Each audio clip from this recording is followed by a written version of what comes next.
It's been a magical season for the Utah State Aggies, and with the win today, the Aggies clinched their first outright league title in 76 years. WAC football, Idaho, Utah State, next.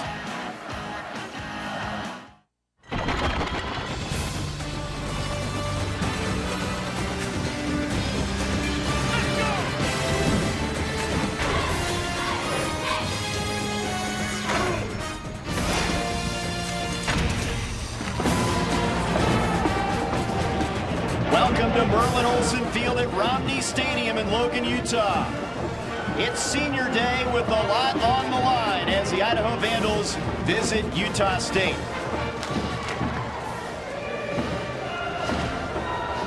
Hi, everybody. Alongside Jay Taylor, I'm Trey Bender. Glad you're with us. Utah State, after the outright WAC title, it would be their first outright league championship since 1936. They're ranked in the AP for the first time since 1961.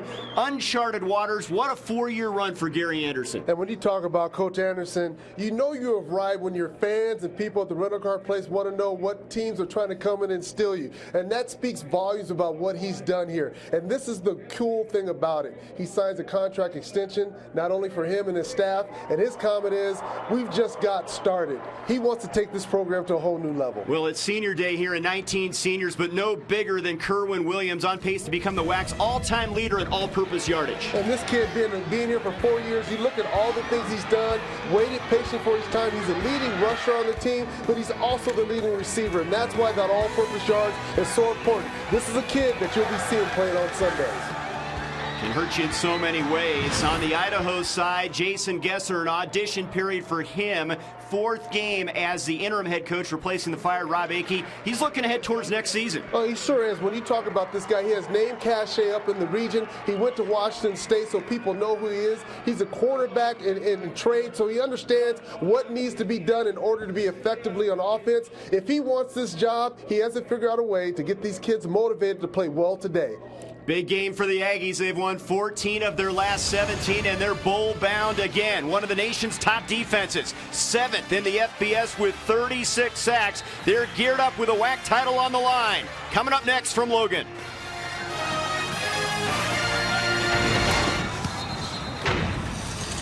Armed Forces Bowl, December 29th in Fort Worth, Texas. Beautiful setting here in Logan, Utah. The Cache Valley, Idaho and Utah State. Final WAC football game for the Vandals and the Aggies with senior day and a WAC title on the line. The Aggies on top of the standings right now, coming off a riveting overtime win at Louisiana Tech last week, 48-41. Idaho has a conference play over New Mexico State.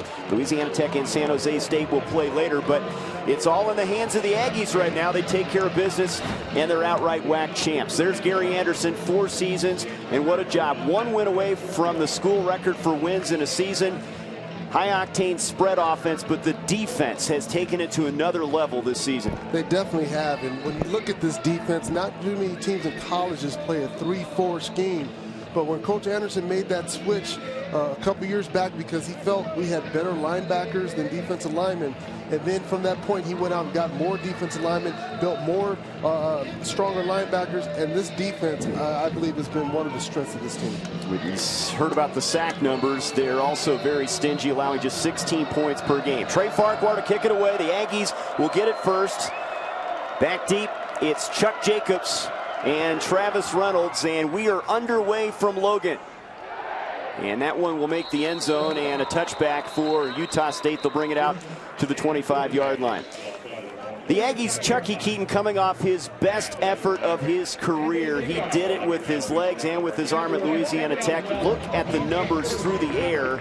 And then the 2 touchdown runs, WAC Player of the Week, all-conference candidate. He's a poised leader, a joy to coach, and his work ethic contagious. Everybody around him gets better. Well, this kid started last year as a true freshman when he came in. It's just continuing this year as a sophomore. He knows how to make plays with his arms and legs, and the kids believe in him, and they rally behind him. Career completion percentage of 65%. That's #1 in school history. They'll go split backs. 3 receivers as we get things started here from Maverik Stadium. Joe Hill will go in motion.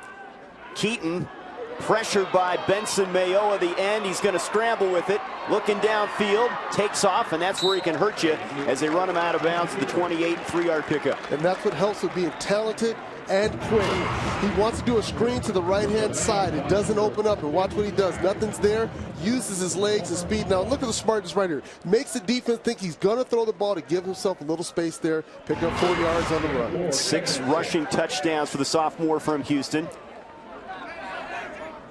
They line up a couple tight ends. Keegan Anderson is in as a lead back now. A tight end as they hand it off to Kerwin Williams, trying to run to the sideline, and he's shut down. Good pursuit over there. And Robert Ciavi'i, the weak side linebacker, and Matthew Willis right there, the middle linebacker on the play. Good pressure coming from that side, and they got him in the backfield before he can get north and south. Great leader, Kerwin Williams. And you mentioned that he took a back seat and now is a star his senior year. Yeah, you know, you think about Robert Turbin, who's with the Seattle Seahawks right now. He sat behind him and a few other running backs and just bought his time, did what was asked of him, and now he's shining. He'll come off the field, one of the most versatile backs in college football. Joe Hill is in for Kerwin Williams, and in trouble is Keaton, and he's dropped for a loss. Jesse Davis, a nose guard, a sophomore, with a good play. They'll have to punt it away. You can see right here, checking, there's a draw play, but the defense did a good job, and right there, Jesse Davis steps in. You can see he's a little hurt now because of the way he got tackled. All that weight and pressure being brought down on him. Looks like a hamstring or something on the side right there. Well, they'll have to monitor that situation. That would be quite a blow for the Aggies, as they'll have to punt it away here. Tyler Bennett gets the kick away from his 8-yard line, hangs it up there. Justin Veltung fighting the sun, calls a fair catch, and he makes it at the 35-yard line. So a good defensive stop for the Vandals, nothing to lose. And again, this is an audition for these players and this interim coach. They want to make a statement here. Exactly. That was a good start to the defense. Get yourself 3 and out. And they've talked about it before. Coach Anderson said, this team has played us tough. We have to come out and be prepared. And you're seeing right now, Coach Gessler is doing a good job of getting that defense going. And now let's see offensively what they can do. You saw Taylor Davis's numbers. It's an audition for him. His first career start. He was in a spirited battle in the spring. Lost a job to Dominic Blackman, who's no longer with the team. Play fake on first down. Davis going downfield, and it's incomplete. He wanted Najee Lovitz, and it's incomplete. By the way, that Vandal stop on D, they finally stopped an opening drive by the Aggies, who'd scored their last 6 games in opening drive. That's huge. And right here defensively, that's what you want. You need plays by your playmakers right there. Nevin Lawson doing a good job knocking that ball down. Davis from Anthem, Arizona. Had a good second half against Texas San Antonio. Finished with 223 yards and 3 touchdowns, and replacing Bushnell. On second down, sideline pattern caught by Mike Scott, and he's dropped by Nevin Lawson after short game. Third down coming up. And you can see defensively, the corners for Utah State are very aggressive. Ball gets tipped right there. Good catch by Lovell. Nevin was all over him, and that's a win-win. Receiver's going to catch some. The defender can't do nothing about a play like that. There's Mike Scott's numbers. Big effort last week against Larry Coker and the Roadrunners. He's their go-to guy. They go with a 5-receiver look. Empty backfield on third down. Davis. And incomplete. Great pressure that time. 3 Aggies were in the vicinity on the pressure. Zach Vigil, the inside linebacker. And that's all he could do. Smart play by Davis. Nothing was there. Threw it to a spot that maybe the receiver can make a spectacular catch, but if not, nobody's going to get it. Let your defense, because now you're playing the game of field position right now, try to pin them back.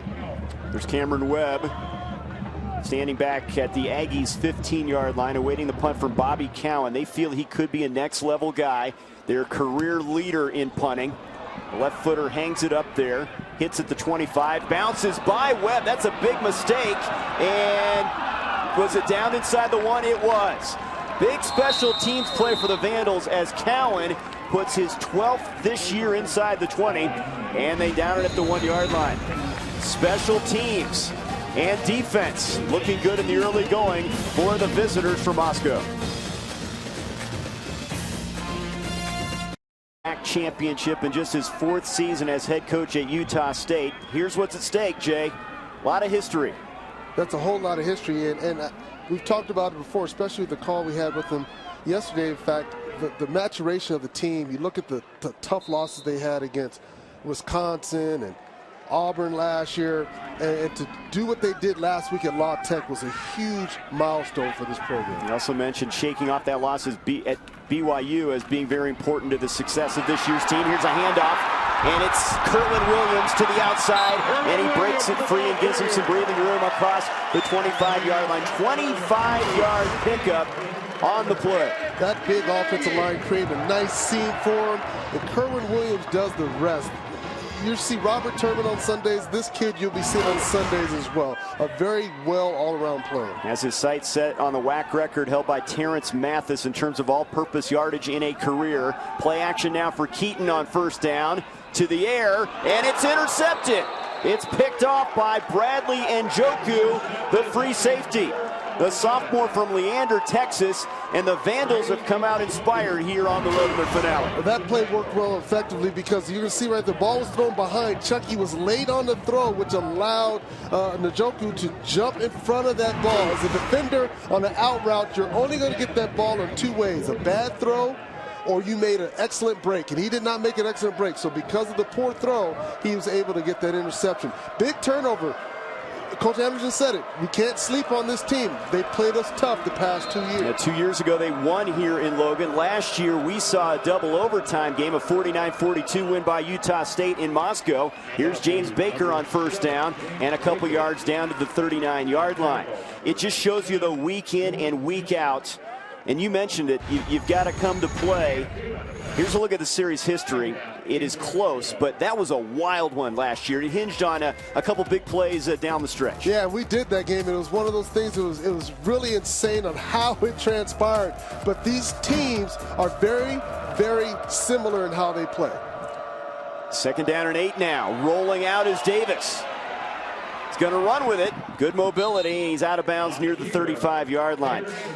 Davis thought he would be the starter at the beginning of the year. Did not get the opportunity. They went with Dominic Blackman. Has since been kicked off the team. This is a great opportunity for him, his first start. Oh, it definitely is. He's trying to establish himself as the quarterback going into next season. And this is kind of how you do it. You come out, don't do anything crazy in your opening drives, be very smart in the play calling, and what I like is he's not trying to force the ball right now. He's looking at what's available, and if nothing's there, like we just saw the last play, he runs with it. Third and 4 from the 35. Again, play action. Davis has a man. It's intercepted. He wanted his tight end, and it's picked off by Boje Fili-Moyatu.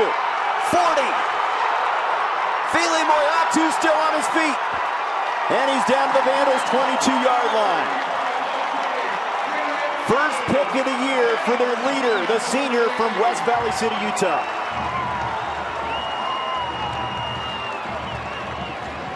What a play by Boje. You talk about somebody going up there and taking this ball away. You're going to see he's trying to float that up. Boje just goes up, snatches it with one hand, and does the rest. This is another guy that will be playing on Sundays. It's a huge play, but look at what Boje does, dancing around there like he's a running back. Some linebackers try to lob it to get the ball when they do these type of things. A big play, as it appeared that Clayton Hami, the tight end, was open, but 55 stepped in front of it, and they tack on a personal foul penalty against the Vandals after the tackle, and they will move the football down to the 11-yard line.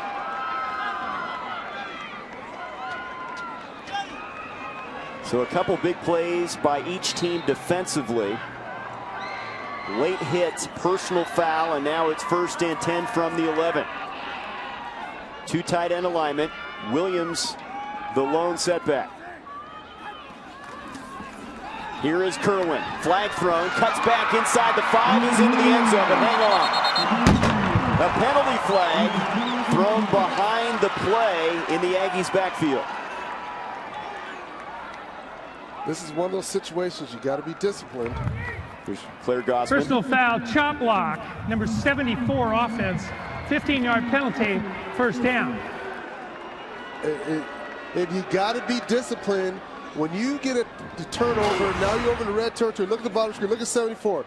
That is not allowable because the right guard, Morkinson, was engaged with the defender. And so when you're engaged with the defender, nobody can block you below the legs, and that's why they call that a chop block. So Kevin Wimpy wipes out a touchdown run with that penalty. Personal foul back to the 26. It's 1st and 25 from there. Williams, handoff. Trying to dance his way through the hole. Not much available as they shut him down after a 2-yard pickup. This is a Vandals team that doesn't have Quayshawn Buckley or Karel Kearney, a couple nose tackles. They're playing shorthanded up front. They're playing shorthanded, but they're playing with a lot of energy and fire right now. They understand they're the spoiler role. There's no pressure on Idaho right now because nobody expects them to win. And sometimes when you play against a team like that, it's very easy for you to come out a little flat and then to come out really fired up. 2nd and 23 now. Keaton, backside pressure, throws on the run, caught by Austin, the 6th-year senior for a short gain. He's bumped out of bounds at the 19-yard line. Solomon Dixon on the tackle. There he is, the corner, redshirt freshman. Well, and that's what's so important about how this game is starting out so far. It is Utah State knows the pressure's on them to succeed in this game. But you look at Idaho, they're like, well, not so fast. We played you tough the past couple of years. We think we can beat you. 3rd and 18 from the 19-yard line. They send Williams in motion. Empty backfield for Keaton. Steps away from pressure. Underneath. Catch made at the 10. And to the end zone. Williams. Touchdown Aggies. 19 yards. His 5th touchdown catch. And they convert on a long 3rd down. Talk about Kurt Williams getting back into the end zone. Chucky steps up, just gets the ball to the playmaker's hand, and he does the rest. He's the leading receiver on the team as well as the leading rusher, and you're seeing why. This kid can catch the ball out of the backfield with the best of them. So despite that personal foul penalty, the star, one of the nation's most versatile players, the yards after catch big there. Caught it on the 10, took it the rest of the way. And Nick Diaz with the extra point to make it 7-0.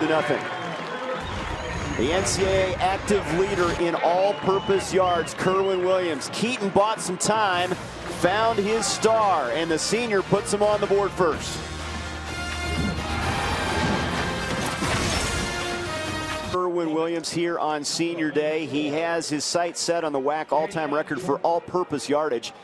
How about now 5 touchdown catches to go with 11 touchdown runs? Their leading receiver, the WAC's leading rusher, dynamic, explosive, he can do it all. Jerron Bentrud to kick it away now. It's Lovett across the 15-yard line and spilled at the 16. Hey fans, catch the Bell Helicopter Armed Forces Bowl, December 29th in Fort Worth, Texas.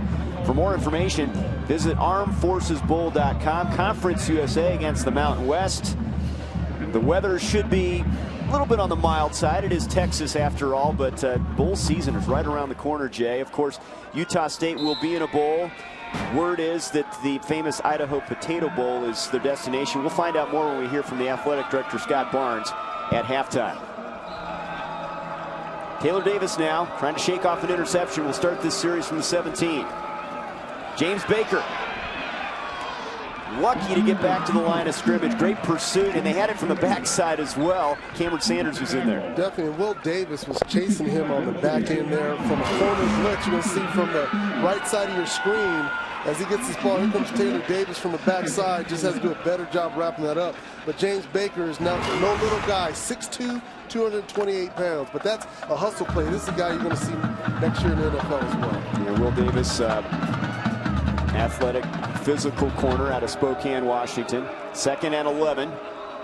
Pressure coming backside. They run a draw, Baker, and they pick up a couple yards back to the 18. Will set up a 3rd and 9. That actually was a good call as Jamani Robertson on the tackle. And that was another corner blitz. They came from the other side bringing the corner. And this defense is, that's the beauty about this 3-4. Think about the Pittsburgh Steelers and the Baltimore Ravens and some of these different teams that run these 3-4 schemes. The corners blitz, the safeties blitz. So as an offense, you never know where the pressure is going to be coming from. And they have guys called creepers. They'll put guys up on the line of scrimmage, try to overload a protection on one side. Here they come with another blitz from the safety. Davis going downfield with it, and it's incomplete. Coverage by Robertson on Justin Veltung, and the Vandals will have to kick it away. You're seeing one reason why they're able to handle La Tech last week with that vaunted passing attack. When you have corners that can cover and a defensive line that can put pressure, it makes a big difference because the quarterback has to throw a perfect throw every time. And as you just saw right there, Taylor Davis was not able to throw a perfect throw because of his great coverage. So the fifth-year senior, Bobby Cowan, after hitting a 61-yarder out there again. Cameron Webb waiting on the punt. Cowan, All-American first team last year. Gets his kick away from the 10 in the high altitude. Hangs it up there. Webb at the 30-yard line, making his move to the right side, and tackled at the 36. Good open field play made that time by Nick Landek, a redshirt freshman, and excellent field position for the Aggies. How about this in the first quarter? Part of the reason you're 9-2, you get the lead and you hand it over your defense. And that's the big thing about it. This offense is very explosive. It doesn't look like it sometimes when you watch with what they do, but they can score in a hurry. The big thing about it is they wear you down on top of it. They're big about running the ball. A lot of explosive plays. They do have 10-play scoring drives, but they can quick hit you as well in the offense. And here's a handoff to Kerwin Williams. Breaks a tackle for a moment at the 40, and then goes down the 41-yard line. 5-yard pickup. Gary Walker in there, the safety on the play. And you got to wrap him up. If you don't wrap Kerwin Williams up, he will get away from you. You're going to see right here, simple draw play, and then he does the rest right there. If you don't hold on to him, he's getting outside and he's gone. You've done that a few times in your career, huh? Just hang on. Hang on for dear life. I've been called an ankle nibbler a few times, though. It'll go in the stat sheet as a tackle. Second down. Williams hit right at the line of scrimmage. Point of attack, they've been very good. Benson Mayoa, the senior rush end from Inglewood, California, meets him in the hole.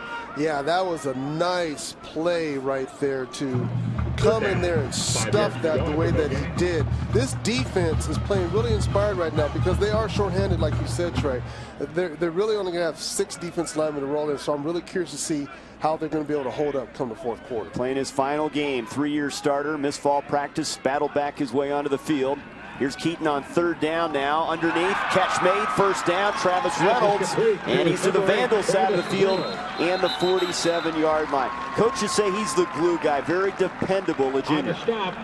Found a spot in the seam. Watch him sit down. Smart play by the receiver. He knows it's zone, sits right in the middle of it, gives a big target for Chucky, gets the conversion for the first down. Out of Lauderdale Lakes, Florida. They've gone into Florida and nabbed a couple athletes. They have a true freshman, Bruce Natson, out of Oakland Park, Florida. They're excited about it, receiver.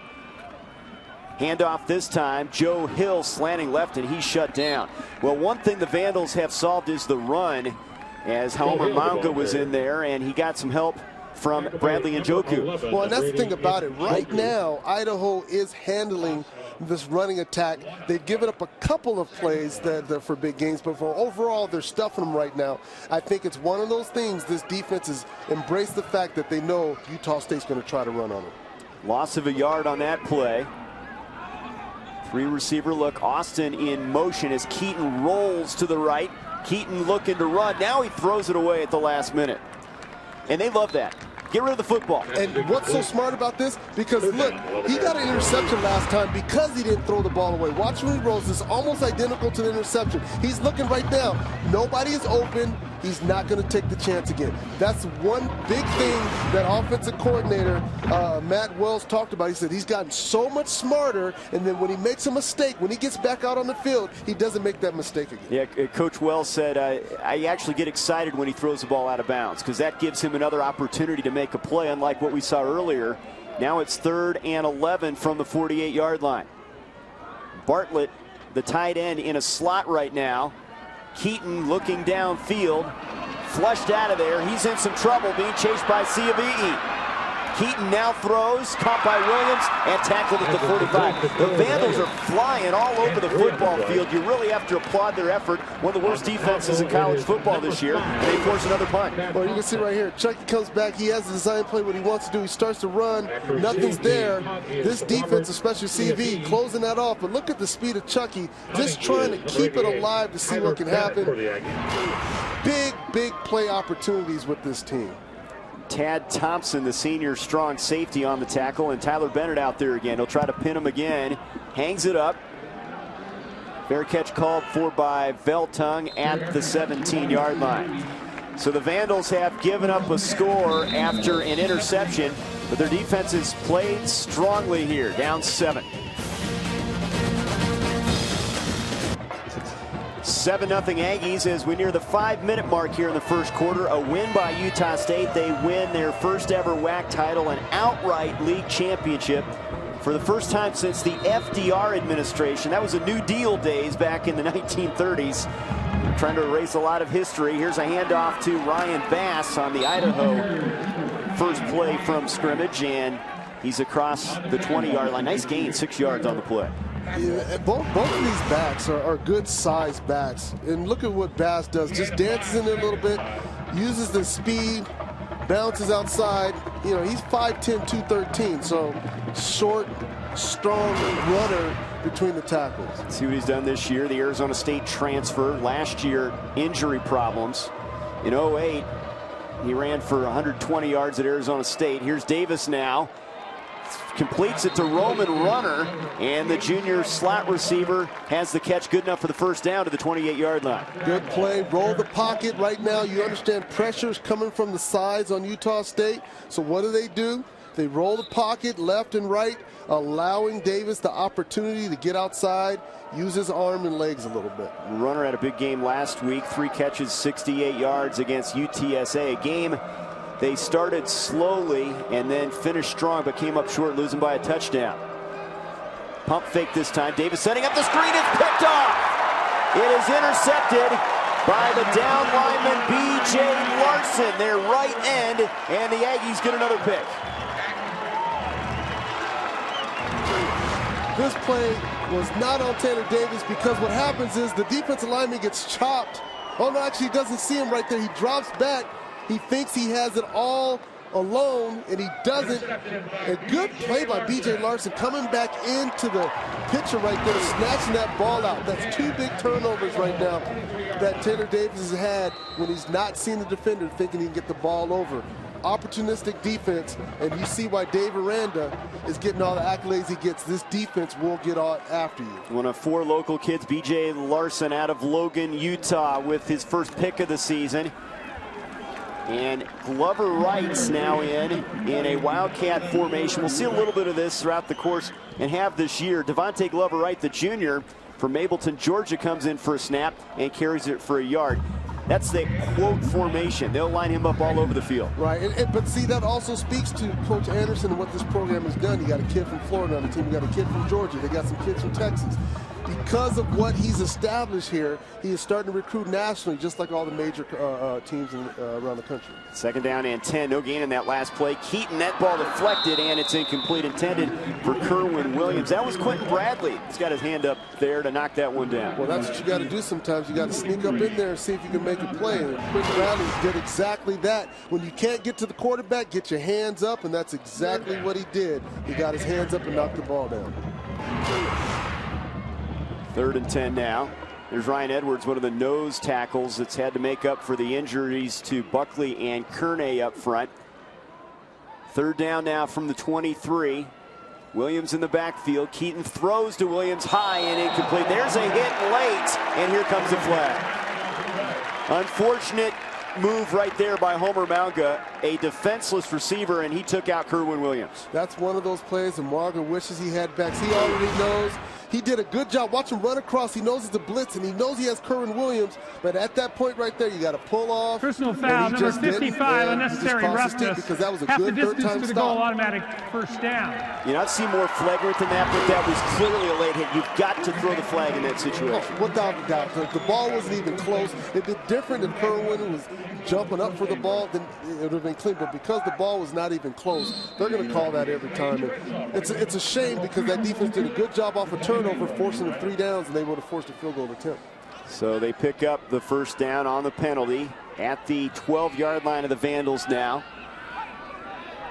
Reynolds in motion. Keaton handoff, a counter. It's Williams trying to bump it to the outside. The Vandals there again at the point of attack. Aaron Grimes, the senior corner, shut it down. Yeah, him and CVE both getting up in there, not allowing the back Kerwin Williams to pick up speed. And as you watch this, Kerwin was his counter play. He comes to the right, delayed blocker right there. CVE gets him slowed down, and Grimes finishes him off.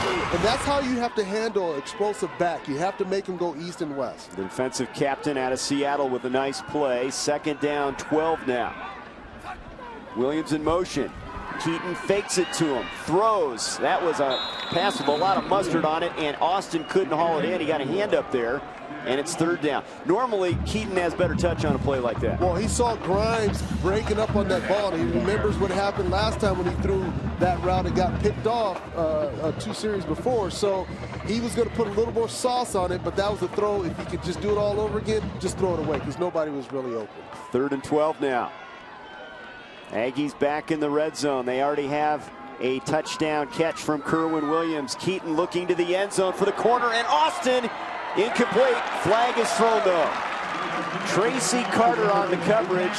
Looks like he's the guilty party. Yeah, face guarding. When you're a defensive back, if you do not turn your head when the ball's in the air and the receiver's going to make a play on the ball, usually they will call pass interference on you. Pass interference, 14 defense. Penalty occurred in the end zone. Ball will be spotted at the 2-yard line. 1st down. 1st and goal, Jason Gesser looking on. See, you can see him right now. He's like trying to say, I look back, and in reality he didn't. You can see the ball's in the air right now. As the ball's in the air, he's not turning around. I know in his mind, see right here, he gets a perfect picture. He thinks at that last second, because I turned my head, but because the ball was short, he was already going for it. Here's Kerwin Williams from the 2, straight ahead, leading for the goal line. Is he in? No indication. 2nd effort is going to get him very close, and he'll be just shy. It'll be 2nd and goal inside the 1. Just some simple strength on strength. Mano-a-mano, who's going to move who out. And right there you can see Utah State only gets a yard. Aggies have been very good in the red zone, trying to cash in again. Here's Williams, off left tackle this time. Short again. And that was Bradley Njoku, the free safety. They're bringing some other guys up into the box to make plays. Walker also involved on that play. This is like your goal line stance is all this is. Mano-a-mano, hat on hat. You can see it right there.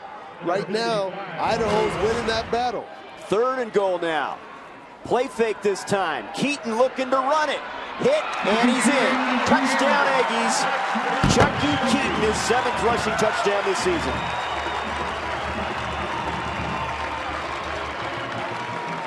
What can you say about Chucky Keaton getting it done on himself? He understood what needed to happen. Defense is playing really good for Idaho right now. He rolls out, nothing was there. He does the rest on his own. You can see it's a bootleg. He's looking to get the ball out there to Reynolds. Reynolds is covered, so he does the rest, just runs in right behind him. Doesn't give the defender an opportunity to come up and make a play. A touchdown pass for Keaton, now a touchdown run, and Nick Diaz makes it 14-0 Utah State. Keaton, just a sophomore.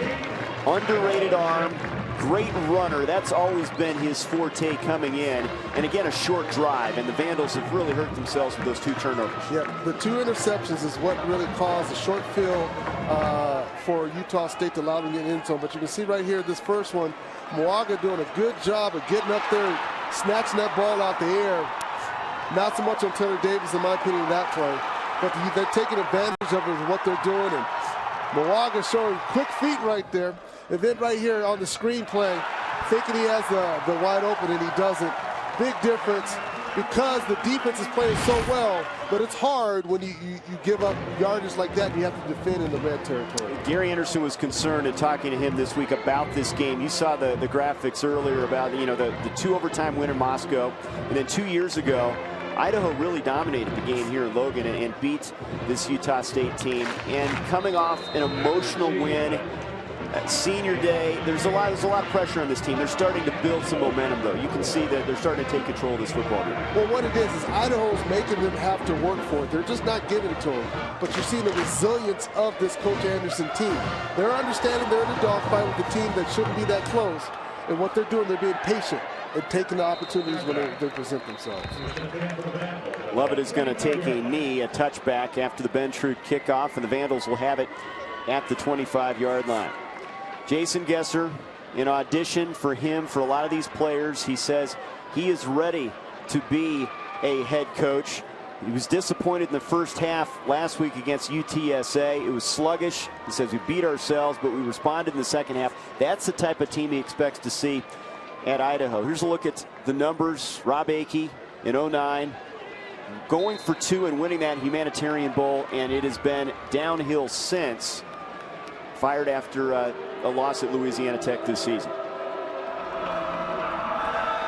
Davis to Mike Scott. Gets a few yards after catch, 2 yards out to the 27-yard line. Yeah, you know, those little bubble screens outside, you're going to have to do a whole lot more against this defense, because these linebackers and secondary play very well sideline to sideline. And Scott, leader on the team right now, he's made big plays, and you see right there, Feckrell. This kid is a dynamic player. He's been WAC player of the week a couple of times. He knows how to make plays, put pressure on the quarterback, and play in coverage as well. 2nd and 8. Aggies send 1 on the blitz. Pass over the middle, incomplete by Davis, and there's a flag. Intended for Scott on the crossing pattern. Terrence Alston, the nickel, with some pass interference, it appears. I think he's going to get him with the little hook on the right arm. Pass interference, defense 5. Penalty will be a first down from the spot of the foul. First down.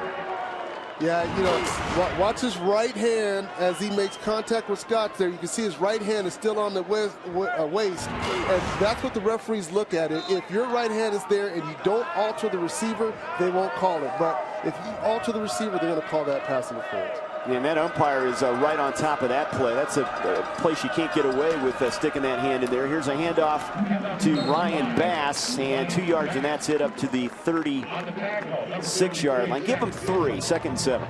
Yeah, nice play by Zach Vigil right there, stepping in, closing that off, only giving up a couple yards. These linebackers, like I just said before, are very aggressive. They like to get after you, and they are good tacklers. They did a great job rotating players in and out against a high-tempo Louisiana Tech team last week. They continue to shuttle them in this game. On 2nd down, Davis under duress. Escapes it to the right on the run and skips out of bounds near the 40-yard line. Fran Tarkington-esque that time. How did he get out of that and made a nice play? Well, I tell you one thing about Taylor Davis. When you look at how this plays, he's trying to step up into the pocket like a good quarterback is, but he's held on to right there, almost sacked by B.J. Larson, and he gets outside. What I like, that last little part, getting the extra yardage. He could have just went straight out of bounds. He's trying to get what he can to make it 3rd and short. Picks up 5, 3rd and a yard at the 41 for the Vandals. Straight ahead, Bass puts his head down and has a first down up to the 44-yard line.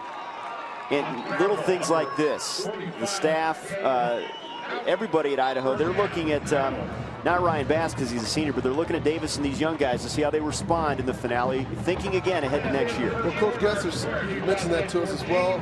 He's hoping he's the coach next year, and he said, you know, I'm looking at Taylor Davis because I have 2 redshirt freshman quarterbacks. So I want to know what I have, what they're going to do if I'm going to be here. And I think that's what's huge. Taylor Davis right now is showing that he can get some things done. 2nd quarter coming up. Utah State has the WAC title in their sights. Keaton and Williams have been big early. 14-0, 1 quarter in the books. Welcome back to Logan, Utah. We open up the 2nd quarter with Utah State leading Idaho 14-0. The Aggies looking for a school record 10th win, but more importantly, an outright WAC championship for the first time. And you look throughout their history, maybe the first outright title overall since 1936. Here's some scores in the Western Athletic Conference. Larry Coker's team in front. And BYU headed to a bowl game. They're on the road in Las Cruces against New Mexico State. Here's an end around in the hands of Najee Lovett. And the Aggies read that well, and a 1-yard pickup, and that's it, as Cameron Sanders there on the tackle. Well, like I said, on this defense, you will not be effective going east and west. You have to find a seam and go north and south. There's definitely too much speed on the Utah State defense in order to get on the edges. Now, Idaho, from time to time, we saw it under Rob Akey, will throw out a gadget play that will surprise people. We saw Roman Runner, the receiver, on a wide receiver pass play to another wide receiver for a score. They can go deep into their bag of tricks and got a few things in their arsenal. 2nd down and 9 now. Davis underneath, incomplete, through the hands of the tight end Michael Legrone, and it's 3rd down. Legrone should have caught that ball. You're looking at the Utah State defense. They kind of adjust a little thing. And look at Taylor Davis. He reads and goes through his progressions, sees the man he wants. Easy catch. Got to make that catch. You got to help your quarterback out when he puts the ball in your hands. There's Fackrell, the guy you mentioned. Gary Anderson says his outside linebacker should get freshman All-America recognition. Redshirt freshman out of Mesa, Arizona. He was a stud at Mesa High School as well, so this kid definitely knows how to play. 3rd and 9.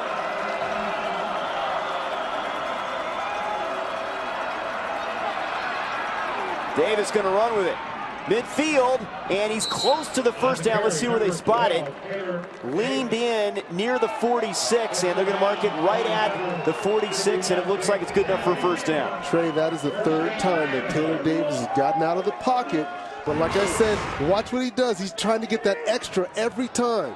And that is huge. This is what you want out of your quarterback. You want to see the extra effort. It motivates the other guys, and he's showing the coaches, hey, I want to be the guy next year. Maybe surprising some people with his mobility. Here's a handoff to James Baker. Hit, bounces off the tackler, and down to the 40-yard line for 5 yards. Big physical back. Baker, 228 pounds. And 6'2", so he knows how to come downhill. That's the big thing about it. If you're going to be effective against this defense, you have to go north and south. And what better way to do it than to get yourself a big back and let him do it, because he can get you 3 yards, 4 yards by just falling forward sometimes. Fackrell with another tackle. Look at his numbers this year. 7.5 for loss.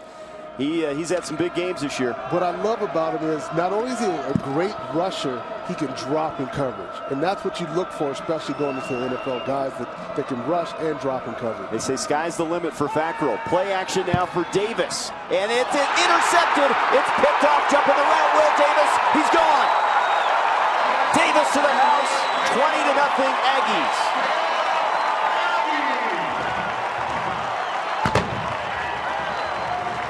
What can you say about Will Davis, the senior that's going to play in the Senior Bowl and also on Scout's mind? But look at this play. Taylor Davis doesn't see this fake. Hand goes up. He throws the ball, and what a jump by Will Davis. Just being in the right place at the right time, catching that ball with his hands, and then doing the rest. And I like it. Scored a touchdown, just put the ball down, and go celebrate with the fans. 5th straight game the Aggies have had an interception, and for Davis, he leads the WAC now with 5 picks. Headed to the Senior Bowl, maybe a next level guy. Davis, and makes it 20-0. The extra point, 21-0 Aggies. Special player, the senior on Senior Day. Steps in front of the pass intended for Jari Level and takes it the distance. 21-0 Utah State. His 5th interception. He has a pick in each of the last 5 games. Takes it 59 yards for a score. Jumping the route here. Yeah, and you can see right there, Taylor Davis doesn't see him breaking up on the play. He thinks he has space. Will Davis just does the rest. Interceptions are nice. I look more of his 16 pass breakups, because that's when you can really tell. As a DB, you're taught if you get an interception, it's one of 2 things. You've made a great jump, or it's a bad thrown ball. Because if the quarterback's doing his job, he's either going to throw it to where his receiver can catch it, or it's incomplete. 21-0. The Aggies D has stepped up, and that should not be a surprise. One of the top defenses in college football. Ben Trude's kick is a touchback as Lovett takes a knee, and they'll bring it out to the 25-yard line. But Davis, a special player. You know, he had a huge interception last week. The first interception thrown by Colby Cameron, it stopped his NCAA record streak of passes without a pick. And he turned him back last week, so he's stepped it up. Well, and when you look at his size, he's 6 feet 185, and the NFL is so full of big receivers. Now, when I played, they weren't as tall as they are now. And you got guys like Calvin Johnson, 6'5", and So DBs are getting taller, a little bit more lankier, and a little faster. So 3 interceptions turned into 21 points by Utah State as Davis will hand it off on this Vandals possession. Ryan Bass up to the 30-yard line for 5 yards. A Fili Moyatu pick, a BJ Larson pick, and then a Davis pick. Brian Sweet, the safety on that last tackle. Right, but each one of these picks that Taylor Davis has thrown, it isn't like he was staring a guy down or something. It just was great plays by the defense, jumping on something that looked like it was open. So Taylor Davis needs to continue to stick with his reads. He's making the correct reads, but the defense is just being in better spots. From the 30-yard line, handoff, Bass, and he's close to a first down, running hard off the left side. Larson on the tackle. Let's talk a little bit more about this Aggies defense. 7th at the FBS level in sacks. They now have 12 interceptions.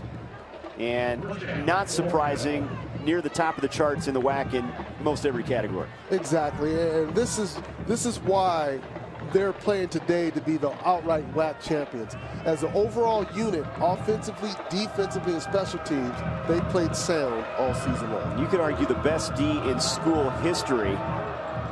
They also have 16.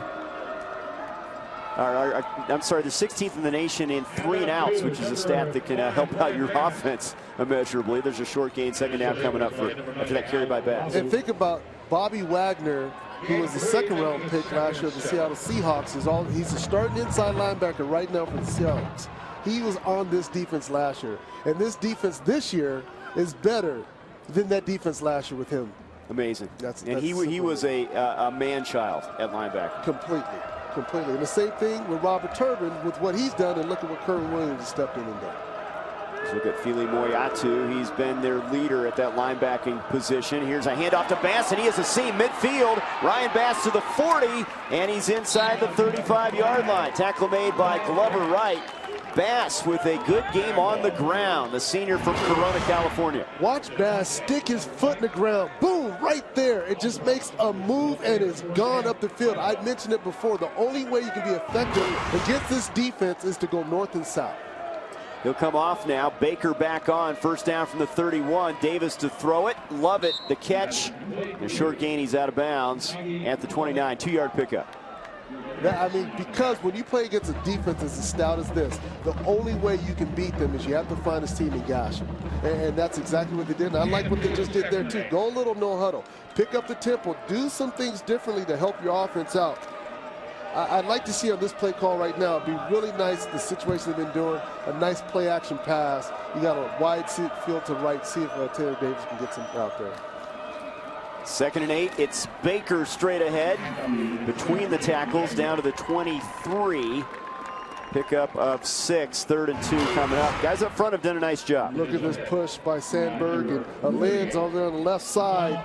Just getting, I call it the giddy up and go. Just get up and go. You get behind those big boys, let them push ahead and see what you can get. Now they're back at 3rd and short again, which is very manageable for this team. Now this team only 28% on 3rd downs this season. But very manageable here, 3rd and 1. It's Baker. Straight ahead, he's got it. Down to the 18-yard line. Baker will be back. He's a junior this year. This is a statement drive, I think, right now. Especially when you look at what's transpired. Good, tough, hard-nosed run again to get the first down, to show Utah State that you're willing to go blow for blow with them. But you've given up 3 turnovers, which has led to 3 touchdowns. To come back right now to be able to get points on the board, I think would be huge to help this offense's confidence to say, hey, we can move the ball. First down, Baker again. Fackrell jumping on his back and knocking him down after a 3-yard gain down to the 17. You know, and Jason Gesser's looking for the character building things. You know, he says, look, I dealt with adversity as a player, as a quarterback at Washington State. I can deal with it as a coach. I understand sometimes it's the battles inside the big games that mean something. He's looking for things like that. And this is exactly what you look at. You look at what Taylor Davis, yeah, he threw 3 interceptions so far. But look at all the plus things he did by running and getting extra yards for the first down. Bass, how he's running the ball. These are the things you look at. And Baker stumbles on this one, and he's dropped for a loss back to the 20-yard line. Looked like he would has some room off the left side. Dropped on the play by A.J. Pataiali'i. Yeah, that's when you got the grass sniper that came up and got him right there. That toe caught. And that's the hard part with turf. That can happen. Grass, it doesn't happen as much as it does in turf. 3rd and 11 now. But here's what's huge. The way that they keep running the ball, that's going to set up the play-action pass, which will help Taylor Davis more. This defense is too good for Taylor Davis to sit back and try to just rip it through him. You got to make him think about some things before you start to throw. 12 touchdowns in the red zone this year. They're going to run option, little shovel pass, and that didn't work. Nothing doing, tried to shuttle it ahead to Parkins, and that was Jordan Nielsen that shut it down. Jordan Nielsen doing a good job reading that, scraping it. When he sees the guard leave from in front of him, when he sees that as a defender, all he does is stay on the back. He runs with him and makes a good play. Look at Nielsen. They're excited about the redshirt freshman. They're going to attempt a field goal now with Trey Farquhar, one of the nation's best, from 37 yards. Knocks it through there. The senior from Redlands, California, they believe he'll have a shot at the next level. Their punter and kicker have been so good for it seemingly forever at Idaho. One of the bright spots for this program. Farquhar gets the Vandals on the board in their season finale. 21-3 Aggies. Here's Trey Farquhar. He just converted from 38 yards. He's the NCAA active career leader in 50-plus yard field goals, 9 in his career. There you see the numbers this year. He's already hit a 55-yarder. They say he can easily make it from 59 or 60 here in the high altitude. Right, and they said last week he kicked a 60-yarder and missed it by a foot. So I think he would get that grace here. He will definitely get a look at the next level. Farquhar's kick here, short of the goal line. At the 1-yard line, it's Chuck Jacobs across the 30, and a nice return out to the 34-yard line. Willis on the tackle for Idaho. So a comfortable 21-3 lead for the Aggies. 3 interceptions, setting up 3 touchdowns. Nice return here. Right, he saw something that was supposed to go to the right, and then he saw opening, and he almost got that same. He has very deceptive speed the way Jacobs runs. It doesn't look like he's moving, and then all of a sudden he's by you. Chucky Keaton with a big game last week, arguably the best of his career in the overtime win against Louisiana Tech. At the controls here to the sideline, it's Austin. 40, first down, and he's out to the 48-yard line. Matt Austin on a sideline pattern. Great story. Number 4 has battled back after a pair of season-ending knee injuries. Good play by Matt Austin. That was a bubble screen. They had the numbers, and whenever you have the numbers in the bubble screen, you're going to see a nice long game like we saw there. Now they'll hurry up to the line of scrimmage here. Quick snap from the 47. Williams reversing his field, gets a block. Trying to get to the outside, and he's cut down. Nice open field tackle by Solomon Dixon as he tried to take it the other way. Vandals were ready. Kerwin spun on a dime. Watch this. He spins on a dime. Whoop! Nothing there. Cuts it back. But even a better play by Solomon Dixon, knowing that if he gets outside of him, it's over. He does a good job. That's one of the toughest tackles as a DB, to come up and support an open field like that, knowing that if you miss, nobody else is out there. Dixon, one of the few guys that can run him down. He's a 400-meter state champ out of Hawaii. Pass to the sideline, Jacobs, and a short gain back to near the original line of scrimmage at the 46. It'll be a 3rd and 12 coming up. Well, these Idaho defenders, the defensive backs, are quick. They are fast. And so some of these routes that Utah State likes to do with some of these receiver screens and whatnot, if the numbers aren't there, Idaho will capitalize and make a tackle for loss like they just did. Nearing the 6-minute mark here. 3rd and 12 for the Aggies. They'll go 3 receivers this time. Keaton looking downfield. Catch made by Jacobs, and the extra effort gets him a first down. Caught it 2 yards in front of the first down marker, carried the tackler to the 41. They move the chains. What an elusive move by Jacobs. He had Grimes on him. As he caught the ball, watch as he catches this ball. He's going to start towards the left of the screen just to set Grimes up to make him think he's going that way, and spins hard. And because of that, he was able to get that first down. He had 4 catches, 82 yards at Louisiana Tech last week. First down from the 40 now. Keaton play action. Pressure coming backside. He's hit. He escapes Mayowa for the moment. resets and fires. It's intercepted. Picked off by Dixon, and he's down at the 34-yard line. And a pass that you don't see Keaton make very often. After he escaped the pressure, it may have rattled a little bit on that one. Well, he was trying to get that ball, I believe, to Travis Reynolds, which is wide open down the seam. But what you see in the pressure by Moya, he doesn't allow him to set his feet to get that ball out. So now Reynolds is trying to come back. He waves it, but right there, nice pass breakup by Dixon to come up there. Two big plays he just made, getting Kerwin Williams on the run and now getting the turnover. Third interception of the year for the Honolulu native. Just a redshirt freshman. And Keaton talking this one over. A couple picks here for Chucky. And the Vandals now have the football with a chance to score here before the break. Handoff Bass, bumps it to the outside. He's across the 40 into the 42-yard line. Tackle made by Jake Dowdy. It'll be a second and short coming up. The one thing they say about Idaho is how physical a style of play. When you play them, it's not a walk in the park. Well, and that's why I say both these teams are similar earlier, because they are both very physical. And that's the thing Coach Anderson had established with Utah State since he got here. And Coach Akey, before he left, that's the same tone he had set as well, to be an aggressive team. 2nd and 2 now for Davis and company. They'll run it again. Straight ahead, Bass hit initially and leans forward for the first down to the 45-yard line. And Fili Moiatu was there. Right, and that's why they've played them tough the past 3 years, because of that physical nature that both teams possessed. And so right now, Coach Gesser is continuing that model and that mindset that we're going to be as physical, if not more physical, than the opponent we play against. And when you have two running backs like Bass and Baker, the size they are, and an offensive line that's still trying to find its way, this is how you do it, by running the ball. They've had most success keeping it on the ground. They'll stay with the run game. It's Bass again, this time shut down after a yard or two across the 46-yard line. Connor Williams is there, and also inside linebacker Zach Vigil.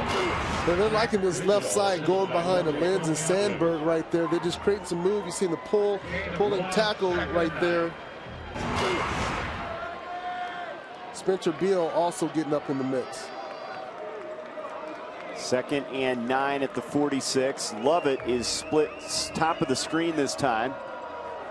Level split to the bottom of the screen. They run it left side. It's Baker. Cuts it up to midfield and eases the football to the Aggies side of the field. They're very comfortable with the run game. They're 3rd and 4 coming up. Well, and here's the thing about it. If you watched these past few run plays, they've all been to the left side of the line. So right now, Coach Gesser is seeing something as he's calling these run plays to the left side. Even this wide open field to the right, you have a right-handed quarterback in Taylor Davis. Don't be surprised if we see some type of bootleg or movement to the wide side of the field. We have not run it well this year, but that's been the emphasis today. 3rd and 4. Davis rolling away from pressure. Throws, has a man. It's Lovett. It's a first down. There's a flag thrown in the Aggies secondary. Lovett with the first down grab. That's one of those situations I think they can get the defense on holding, which should be declined, and take the first down. But what a play by Taylor Davis again, getting out of the pocket. They're only bringing, Utah State's only bringing 4-man pressure. Holding, defense number 1. Penalties decline, first down. Never lost him, but they'll take the play. They'll take the play, and so Taylor Davis has done a good job of getting out of the pocket, extending the play just a little bit longer, giving his guys a chance so that they can see if they can make a play. The last team yardage-wise rushing the football in the WAC, but they've done a nice job today on the ground. 68 yards for Ryan Bass. Baker is in at the running back spot. He runs left with it, cuts it up, and the big 228-pounder down to the 37-yard line. 4 yards on that carry. Now here's what's interesting about when you look at Idaho's offensive line and what they're doing, and this team it's definitely in a rebuilding phase. You got Cody Lenz, the left tackle. He's a 6'4", 287 freshman. Left guard Dallas Sandberg, 6'5", 311 freshman. The fact that they're running the ball the way that they are running behind 2 freshmen, that's good signs for Idaho. That's a good point. Jason Gesser, that's the future right there. Here's Baker, the junior, on the carry. straight ahead, and that was quite a collision between Baker and Fili Moiatu. And he goes down, and also in on the play, Vigil was there. Right. And watch Fackrell as he's coming from behind as well. Listen to this. That's some contact. Baker, he's not lighting the shorts there. Like I said, 6'2", 228. So when he comes and lays his shoulder in there, he's definitely laying his shoulder in there. 3rd and 1 now. Just shy of the 31 for the Vandals. Here in the 2-minute mark. Impressive drive, physical style of play here from the Vandals. They keep it on the ground. It's Bass, and he's got a first down inside the 30-yard line. You know, it would be so easy to hang your head. You're 1-10. You've dropped your last 5 games. Your only win at home against New Mexico State. 8 straight road losses. Nothing to play for, but there's a lot of pride out there. You got to say something for these guys. You know, I always had the frame of mind. I've been on some good teams and some bad teams, and when I played with the Cardinals and we were losing, you got to have some self-pride. Doesn't matter who you step out there. Every game's a new game, and that's the attitude I see out of Idaho right now. That's what they've done. You see what they've struggled with on the road. Here they are on first down now. Davis in some trouble. Escapes one man, not the second. He goes down at the 36-yard line. That was great pursuit initially, and finally the tackle was made by Kyler Fackrell. Taylor Davis has to put that ball away a little bit. Watches the pressure, comes from the middle. He doesn't have a chance to set his feet.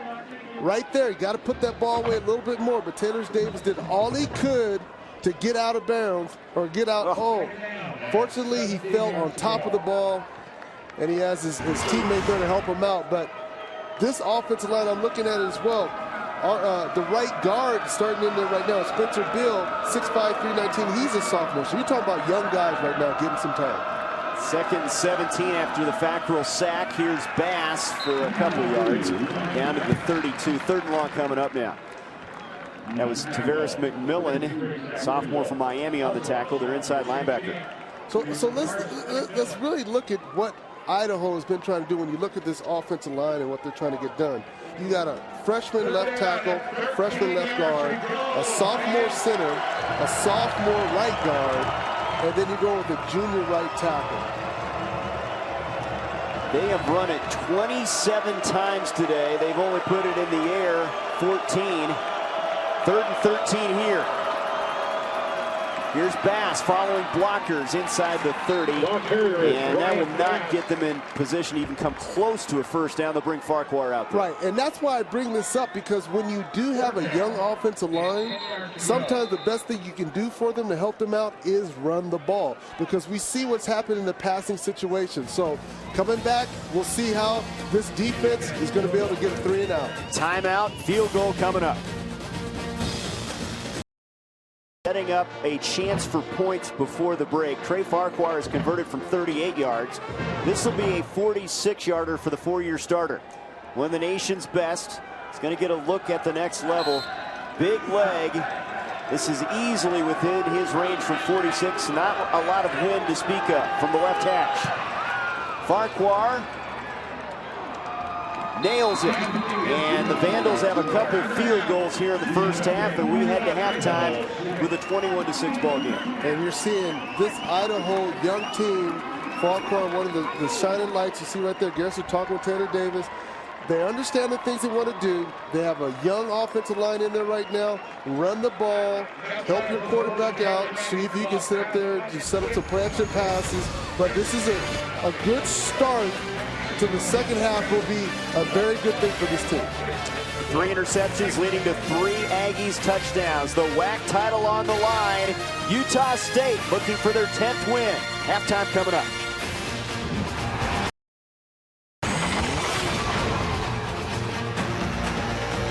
(21-6), a perfect day for football here in the Cache Valley as we open up the 3rd quarter. Utah State looking for a school record 10th win. Their 3rd outright conference title in school history. Trying to close out the WAC regular season finale with a victory here, up 21-6 as we open up the second half. Ben Trude will kick it away. Vandals will get the football first. On the return, it's Logan Bushnell, and Actually, Jayshon Jordan. It looked like the quarterback. They both wear 4, and Jordan getting some reps in the kick return game out to the 22-yard line. Here's what's in store today.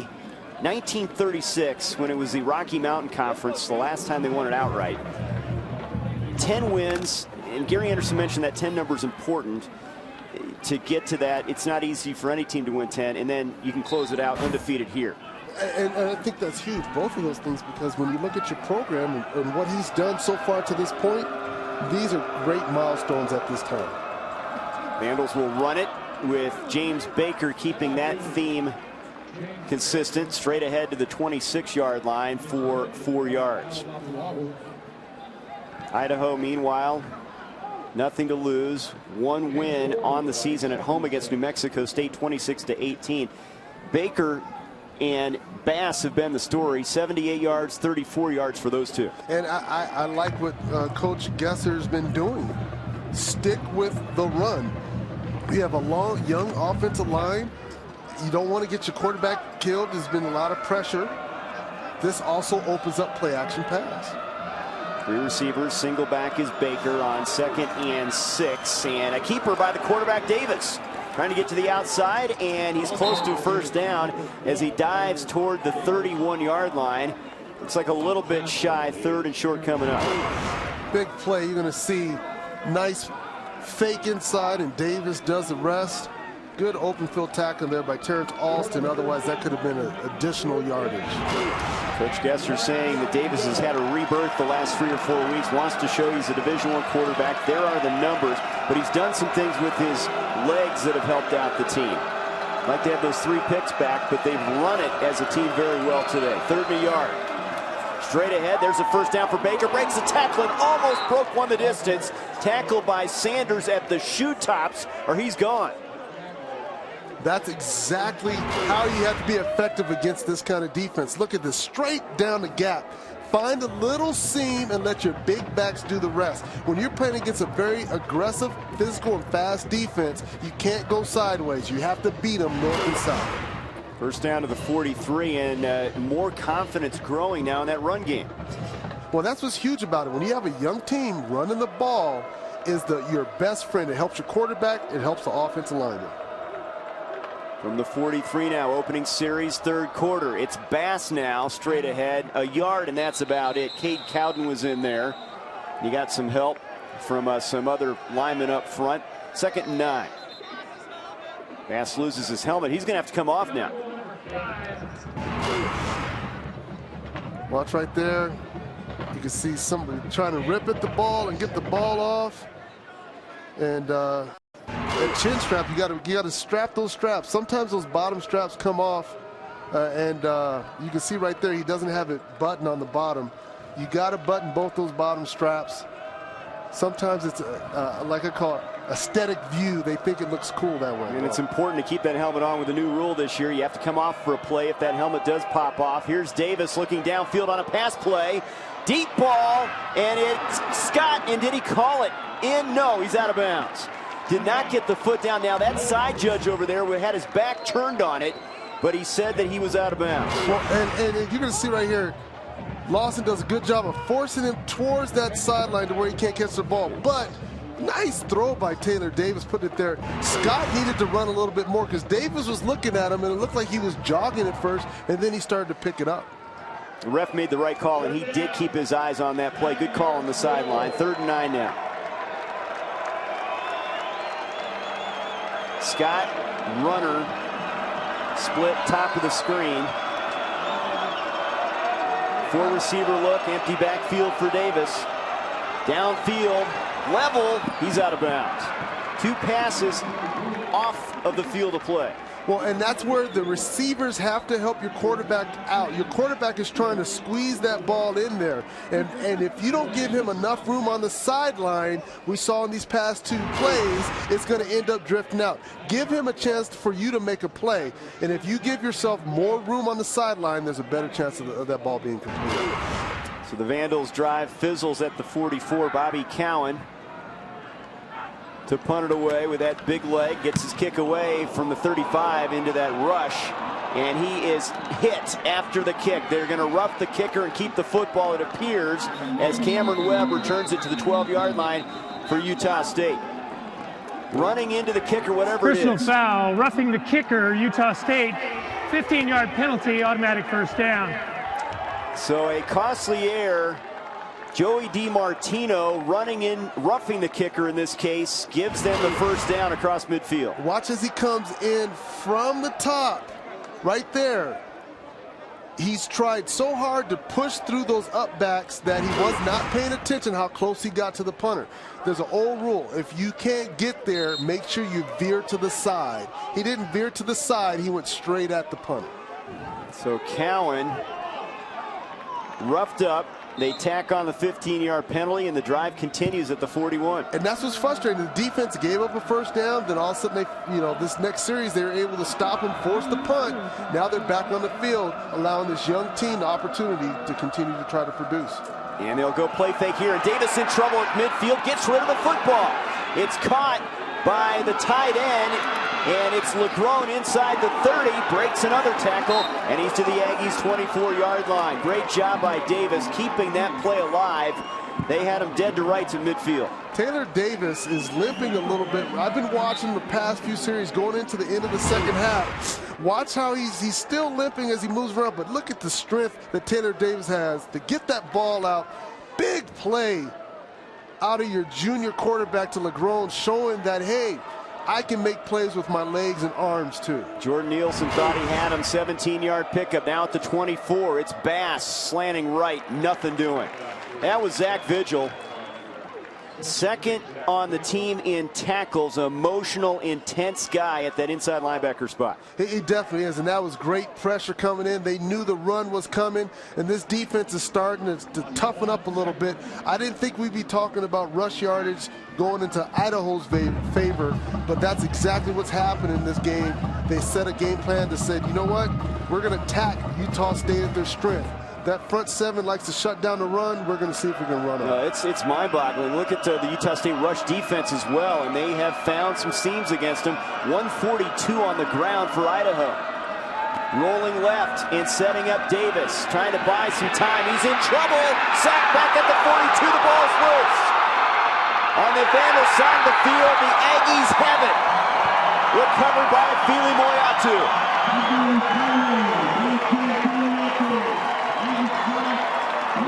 Good hustle play by Fili Moyatu. Boise staying after Taylor Davis should have tucked that ball away, trying to create a little bit more than he could have. And because of that, the turnover, you can see right here, right at this point, tuck it, put it away. And because it was hanging out and he goes down, that ball comes up. Offensive lineman trying to make a play there right there. Dallas Sandberg to get the ball, but Boje does the rest. You can see no one's open. Tuck it away. He doesn't tuck it away. The ball comes out. Boje does the rest. Big turnover. And that's kind of what this defense needed right now, because that Idaho offense was definitely controlling the clock. 4 turnovers now, 3 picks and a fumble. B.J. Larson the sack. Fili Moyatu in on the play as well, recovers the football. Aggies have it at the Vandals 45 when we come back. On the field, a fumble, a sack and a fumble by Taylor Davis. We take a closer look here, Jay. Look at the left knee right there as the left knee goes down, ball comes out after that knee touches. It's a bang, bang play. So I'll be curious if they're going to say that the ball was coming out before the knee touch, but it doesn't look like it there. To me, it looks like as his knee hit, then the ball came out. And people have to constantly be reminded the call on the field is a fumble. So do they have enough video evidence to overturn the call on the field? Now, an argument made by the guys in the truck here is the contact on the field caused the fumble. Thoughts on that? Well, that's what I'm saying. It's hard to see there, but as his left knee hits, that could have jolted the ball loose out of his hand. Think about when you step off a curb and you're not paying attention, that first kind of like, move. That's what could have been. But that looks pretty clear to me that his knee did hit before the ball came out. Now, And the ball would be marked at the 46 if that's the case, if his knee was down, and Idaho would have it at the Aggies 46. If not, the Aggies have the ball on the Idaho 45. But again, is there enough to overturn the call on the field that was a fumble? I think this is close, it's close. In my opinion. It's close. Here we go. After review, the player was ruled to be down prior to the fumble. It will be 3rd down and 16. Big break for the Vandals. Big break, and it's not a bad situation for Utah State either. I mean, you would love to have the turnover, but you still have them in a 3rd and 16, and you can release the hounds and bring pressure on Taylor Davis. But this team is finding lifelines now. You're in Farquhar's area right now, so I would be smart about it because you have a kicker that can still put some points on the board for you. I wouldn't try to do anything crazy, try to get him a couple extra yards. But Coach Gesser right now, I mean, he's kind of showing that he's keeping these kids focused and in this game. I clearly love the game plan that he came up for this game because it is effective. The score may not show it because of the turnovers, but overall, this offense has been dominating. And they're keeping their defense off the field. That's big. 3rd down from the 40, 16 yards. They need to get it down to the 24 to move the sticks. And you're not joking about Farquhar's range. You're at the 40 right now. That'd be about a 57-yarder. He can make them from 59, 60 in high altitude. He has hit a 55-yarder this year against New Mexico State. But do you take a shot downfield here, or do you set up this guy, number 21? I get myself positive yards. Against this defense, it's going to be very hard to convert a 3rd and 16. So I try to get what I can. And with that pass rush, Davis under duress, especially in this passing situation, it won't be easy. I think that's more than 3rd and 16. That's looking like more like 3rd and 21.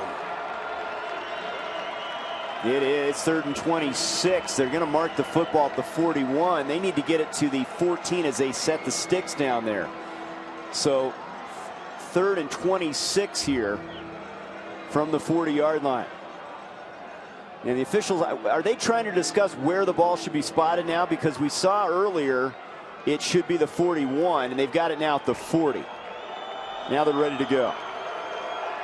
It's 3rd and forever. That's all they need to do. Scott is the go-to guy, top of the screen. They're going to play it close to the vest. They'll run it here. Bass straight ahead inside the 35. Fumble at the 34-yard line. And the Vandals are going to keep it. They got lucky there as Bass coughed it up. And it looks like Cody Ahlens, the left tackle, falls on it. This is what happens. Watch as he gets the ball. Now he gets hit. Now watch him turn. And the ball is starting to come loose as the turn happens. And that's the big thing about it. Here is the nation's active leader in 50-plus yard field goals. 9 for his career. This would be a 46-yarder. Make it, nope, this is 52 yards. This would be his 10th of his career. Farquhar, plenty of leg, and he nails it. 52 yards for the senior. And he has been the entire offense for Idaho today. And you're seeing why this guy will be kicking the NFL next year.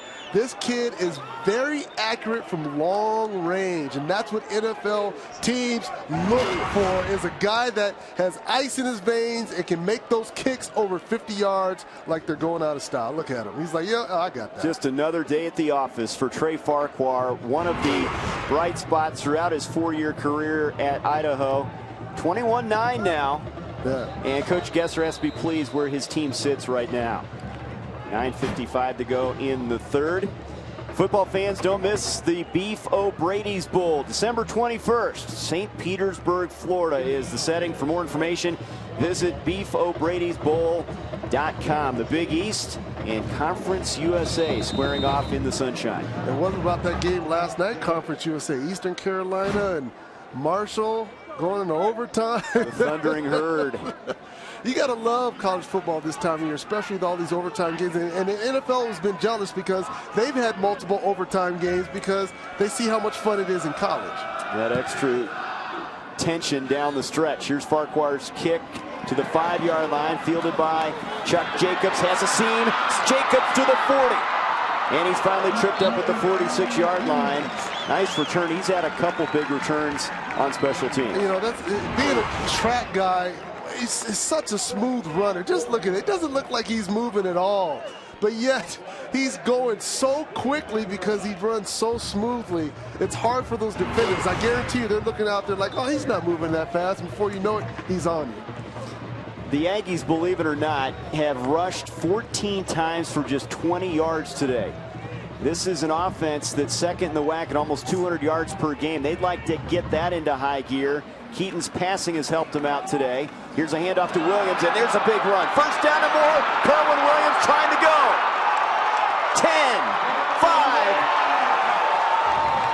And he's out of bounds at the 3-yard line. First and goal from the 3 as they mark him out shy of the goal line, but a big run, and they needed that. Not a lot of confidence in the run game today. Well, look at this.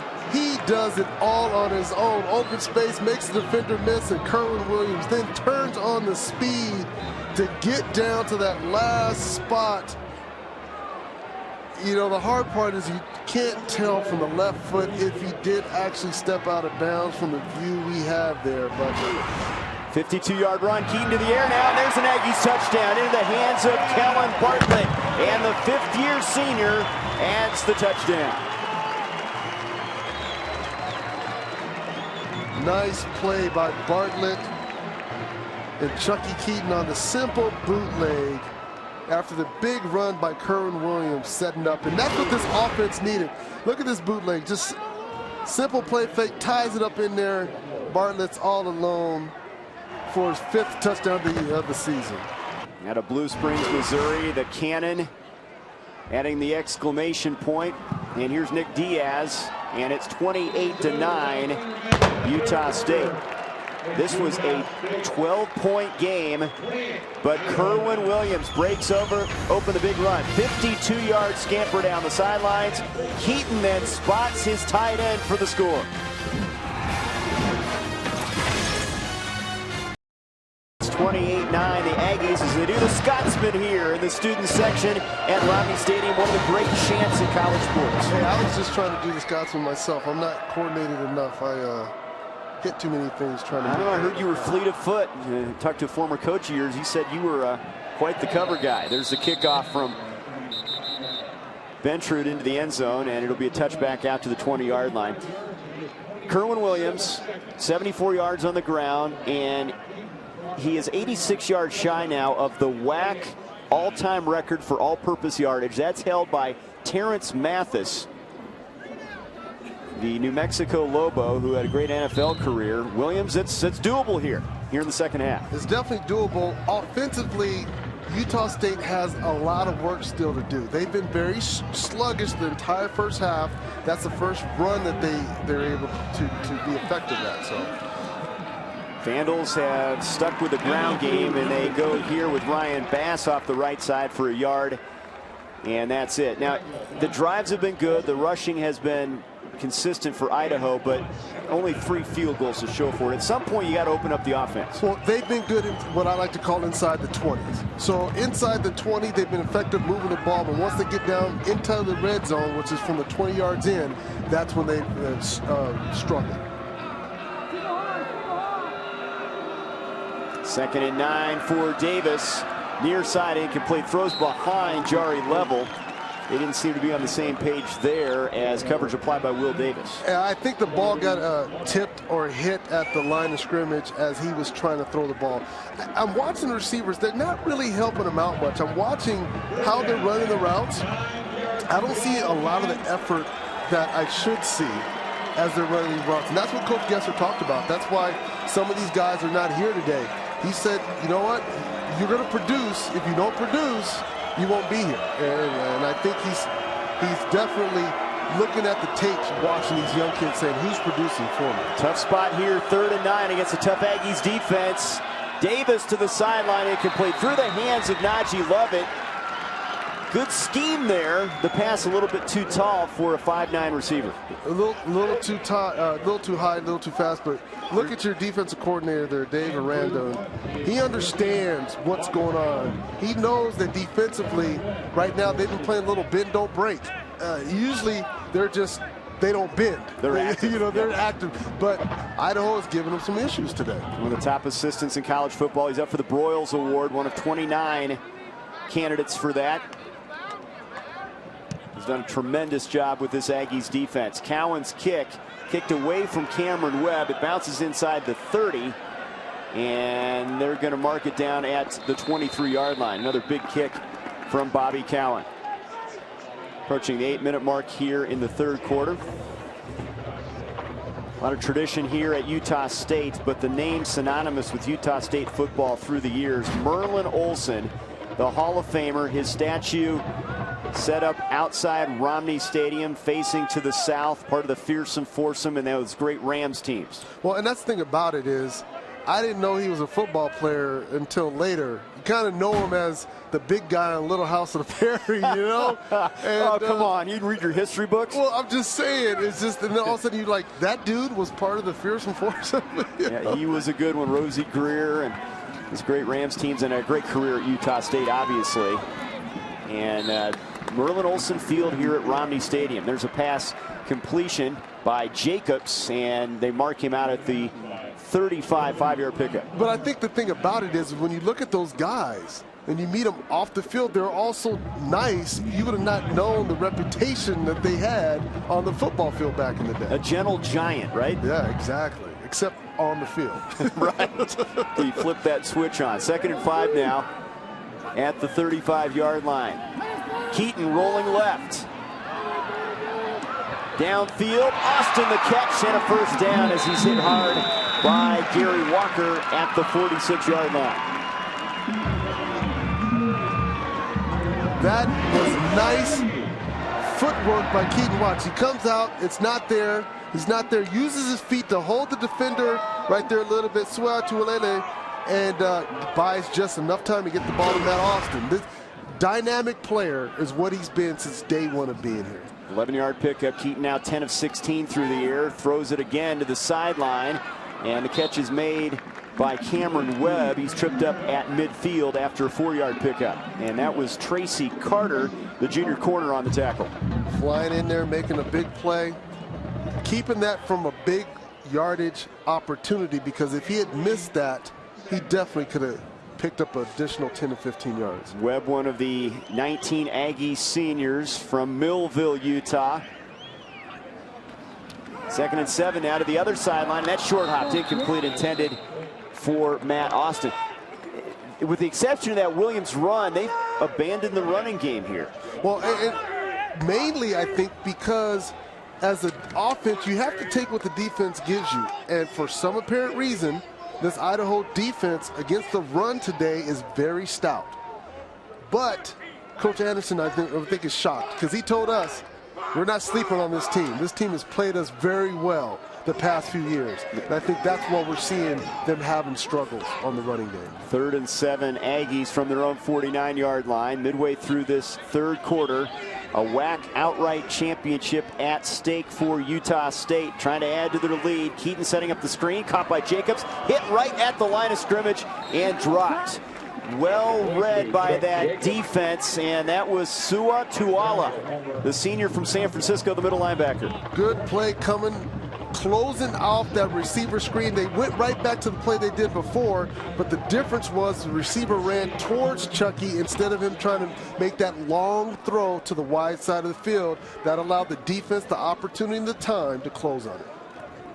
Justin Veltung awaiting the punt, end over end from Tyler Bennett, makes the catch at the 12. Fair catch called there. 6:08 to go, third quarter. 28-9 Aggies.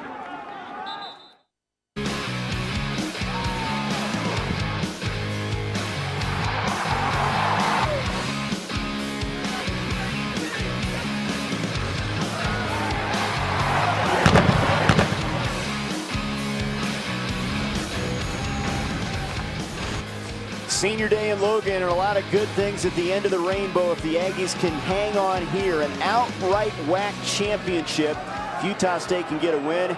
We're late in the third quarter. Big Blue enjoying things on a picture-perfect day. A little bit cold for Jay, but otherwise most people enjoying the conditions and the football here in the Cache Valley in northern Utah. Idaho has the football. Davis on the move. Backside pressure, and he gets rid of it, and he was leveled. And he's going to get up slowly here if he gets up at all. He has been limping and gimping around a little bit since the middle of the second quarter by taking hits like that. But this is why I think going into next season, he's showing that he should be the guy. He's showing his toughness. Get rid of the ball. Luckily, he got rid of it before he got sacked there. And to get hit that way and get back up, your teammates watch you. They know what's going on. DJ Larson and Tavares McMillan double teaming him on that one. On 2nd and 10, it's Baker to the left side across the 15. And gang tackled at the 18. Larson and Fackrell double team on that one. I cannot say enough about this young offense line and what they're getting done. I mean, you're talking 2 freshmen on that left side and a sophomore at center. All right, and then you got another freshman or sophomore on the other side at right guard, and then you have a junior and senior at right. But to go behind your 2 freshmen, and that's exactly where they've gotten the majority of their yards today. That's where the bread has been buttered. They came in averaging 84 yards on the ground, 121 in the FBS ranks, 139 rushing today. 3rd down, and there's movement on the Vandals as Baker took a step forward before the snap. 7 offense, 5-yard penalty, 3rd down. And now you're in that definite passing situation. Right, and that's what Gessner is saying right there. You know, I thought I've been believing all day today they've done a good job of getting themselves in 3rd and short, but you see right there, just complete mix-up. Baker definitely was looking at some of the linebackers and not paying attention to what was supposed to be happening. They've been most effective when they've gotten Utah State in 3rd and short, 1 and 2. But they've had no success when they've been in 3rd and long. It's been a mixed bag for Davis.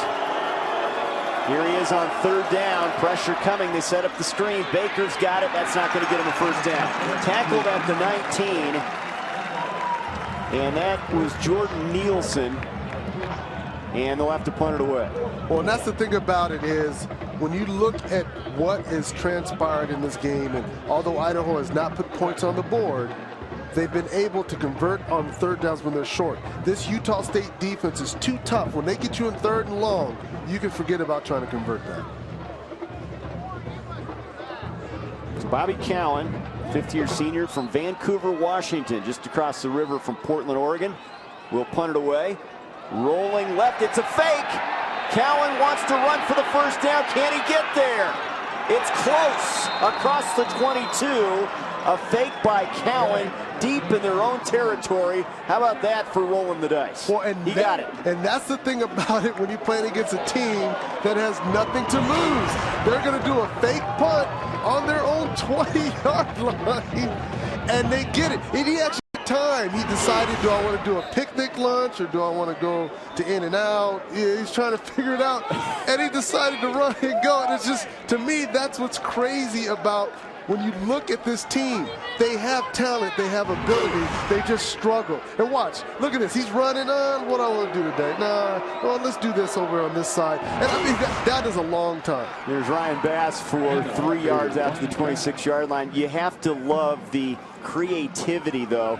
We saw them focus on the run game, and at least there's a little bit of vitality in this team. And maybe that's what Jason Gesser's trying to project to his guys as you look at the play selection thus far. Well, think about what he did when he was a quarterback at Washington State, at a school that's not supposed to win, and he was able to win. So I think he's trying to get these kids to understand, if you play within yourself, you can beat anybody. Here's Davis on 2nd down. Underneath, Roman Runner with the catch at the 30, held up by Sanders and dropped right there. Terrence Alston was in there on that play. It's 3rd and short coming up. And this is where they've been very effective. They've been able to get Utah State in 3rd and short situations so that they're able to convert. And that's why I think offensively they've had some struggles getting on track, because they haven't been on the field long enough, because Idaho is eating up the clock. Idaho will play as an FBS independent next season, moving on their other sports to the Big Sky for next year. 3rd down and 2. Davis, incomplete. Wants the flag, not going to get it as he tried to find Mike Scott over the middle. Devin Lawson doing some good coverage on this. You're going to see it come from the left side of the screen. It's a quick slant route, and that ball is thrown where it should be thrown, which is ahead of the receiver. DB just does a good job of pulling that front arm down so that he can't catch the ball. He had some velocity on that one from short range, but they'll have to punt it away here. It appears with Cowan. He will kick this one from his 21. A booming kick in the high altitude. He crushed it. Webb calling for a fair catch, and he'll make it at the 15-yard line. You know, these kickers really remind me of the Raiders. When you think about, they have 2 all-pro kickers and a punter and a kickoff guy. Same thing here. 55-yard punt. Here's a look at our game summary. Kerwin Williams needed 182 total yards to become the WAC's all-time leader in all-purpose yardage. Having a nice game, had the big run to set up the score. Bass has done a good job for the Vandals on the ground, but the turnovers really have killed the Vandals. And that's been the issue. It's just the turnovers. And I won't say Taylor Davis is completely at fault. I believe Utah State's been opportunistic on those turnovers. It's a handoff. And straight ahead, it's Kerwin Williams to the 21-yard line. 6 yards on that carry. Now, this drive, in my opinion, for Utah State is very important because you struggle for the most part. You have not put together a 10-play, 80-yard drive, 70-yard drive this entire game. All your points have come off of turnovers from a short field. So to get back on track, I really feel that they need to put together a nice long drive, help their defense out because their defense has been on the field a long time. 2nd and 4 coming up for Utah State as Jason Gesser looks on. When you talk about the Aggies' bowl history, they haven't been in postseason very often. Last year was a tough loss to Ohio in that famous Idaho Potato Bowl, and it looks like they'll be headed there again this year. But Gary Anderson's taken this program to another level. 10 wins. If they get that with a win here today, would be the most in school history. Here's a nice fake by Keaton and a keeper. Chucky to the outside, 40. And he's out of bounds, close to the 45 with Njoku giving chase. And that's what they can do. When all else breaks down, you can count on number 16. I love the play call because it's used the aggressiveness the defense has been doing. Keying on Kerwin Williams, and Chucky does the rest. He's a very effective runner. He can get outside that pocket and get downfield before you realize what happened. 99 yards on the ground now for the Aggies. Big run by Williams, big run by Keaton. Getting him back into the flow on offense. From the gun, Keaton far sideline, and the catch is made over there by Reynolds. 3-yard gain as the junior hauls it in. That's one of those plays. Kerwin Williams went out to chop block the outside linebacker to allow that quick throw to happen.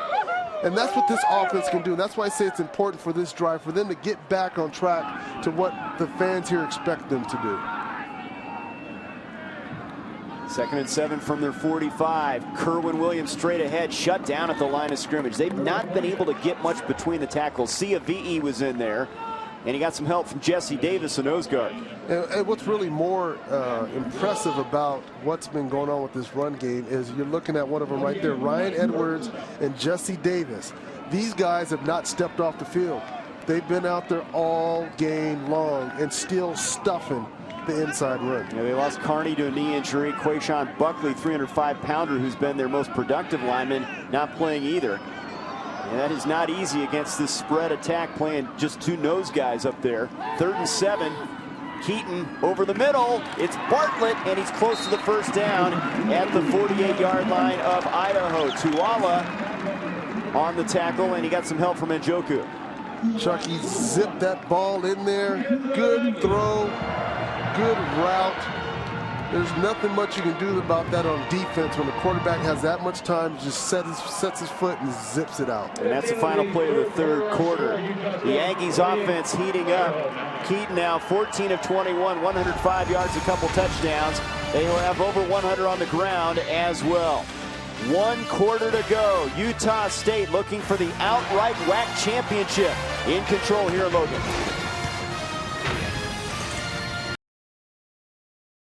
The Beef O'Brady's Bowl featuring the Big East versus Conference USA. December 21st in St. Petersburg, Florida. Look at the scenic outside Logan, Utah. Beautiful setting here. Romney Stadium. We open up the 4th quarter. Utah State up 28-9. With a victory, they will be outright WAC champions. They're headed to a bowl game. Famous Idaho Potato Bowl looks like the destination. We'll have an official announcement of that, and they're hoping the unveiling of the WAC trophy here to the champs, but still a quarter to play. The Aggies have the football at the Vandals' 47-yard line.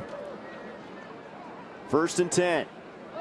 Keaton looking downfield over the middle. Jacobs can't hang on at the Vandals 20. He had a touchdown if he could have hauled it in.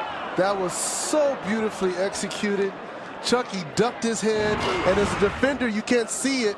He ducks his head, gets the middle of the field wide open, and that is a catch that Jacobs just has to make.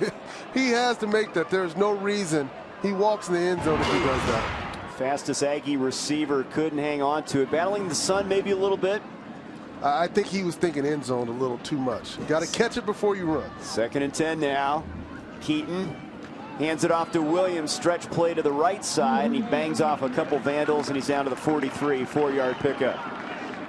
Kerwin Williams, these numbers are mind-boggling. Remember, he had to sit behind Robert Turbin, and they'd be even more mind-boggling if not for that. Exactly, and you can't say much about this kid. He is such a phenomenal all-around player, and the thing about it is his size. He's only 5'8", 189 pounds. So, at the next level, trust me, he's going to get a lot of use. Even if even as a special teams player, he's an excellent kick returner. Here's Keaton in some trouble now. Pressured backside, and he throws it away. Max Ford forced the incompletion, and here comes a flag, a late flag. We're going to call it grounding. Intentional grounding. Offense number 16. Loss of down. Okay, I'm going to talk about how great this is and how bad. Look at Tuala coming in. Look at how great Chucky. He's so quick. He makes him lose his shoes right there. But at that point, you have to just take a shot, throw it away over a receiver, or just go down. Just because that's where Chucky sometimes gets in too much trouble. Because he's so athletic and likes to move around so much, sometimes he just does too much. And trying to make a big play happen. 4th down, and Bennett to punt it away. Veltung with his hand up there against that sun will call a fair catch, and he makes it at the 17-yard line. 14:04 remaining here in the game. 28-9, the Aggies thinking about a WAC title. For these teams, UTSA knocking off Texas State 38-31. What a year for Larry Coker. And BYU headed to a bowl. They're going to get a win. But the game tonight, 7:30 Pacific time, Louisiana Tech and San Jose State. Your alma mater, the Spartans. What a great year for them. Yeah, both these teams have had great years. That should be a very good game. La Tech cannot take that game for granted. They went from thinking that they were going to end up being WAC champs to could end up in 3rd. It's on ESPN2 tonight. Here's Davis, first play of this drive. Going to scramble for the 1st down, and he's got it out of bounds at the 28-yard line. Let's take a look at the WAC standings. Again, a Utah State win, and they win the WAC outright after their huge win in overtime at Louisiana Tech last week. But those top 3 have kind of separated themselves all season long. They're all headed to bowl games. Sure have, and when you look at what all 3 of those teams have done, they all have either top-notch offenses, top-notch defenses, or a little of both. And the Aggies have had a little bit of both, and sometimes a lot of both, with the way they moved up and down the field and just stifled very good offenses, including one of the best in Louisiana Tech last week. Here's Davis. There's a blitz from the corner. He evades the pressure, and then he's hit and fumbles the football at the 28. And the Aggies appear to have it, and they do at the 28-yard line. It looked like it was recovered by Lawson, the corner. Trying to do too much here. Look at the blitz coming from the top side. It's Lawson that comes on the blitz.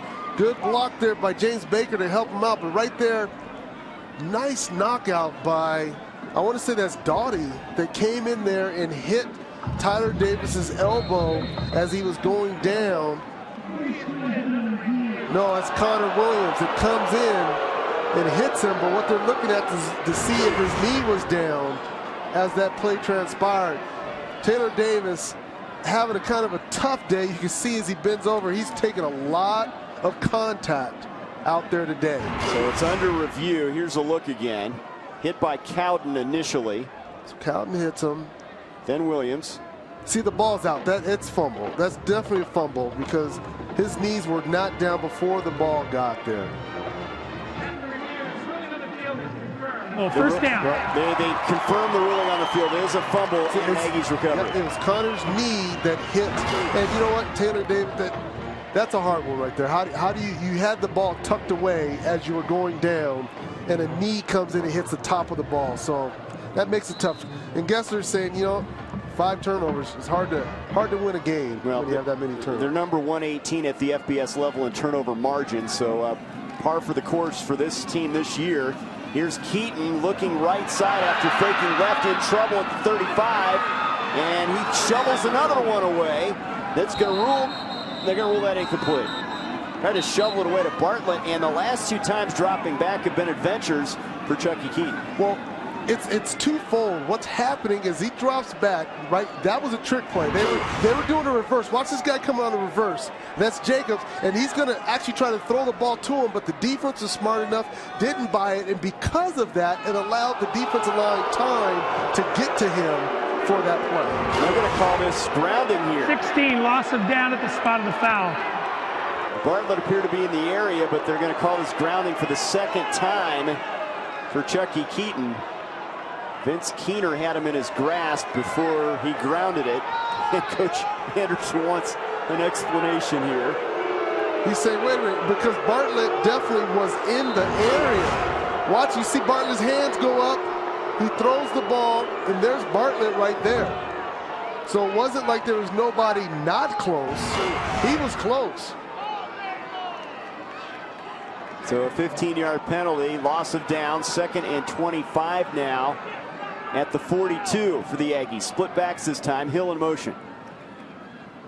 Williams to the 37, 4 yards. And 3rd and a bunch coming up as we're under 13 minutes to go in this one. Coach Anderson says something very interesting.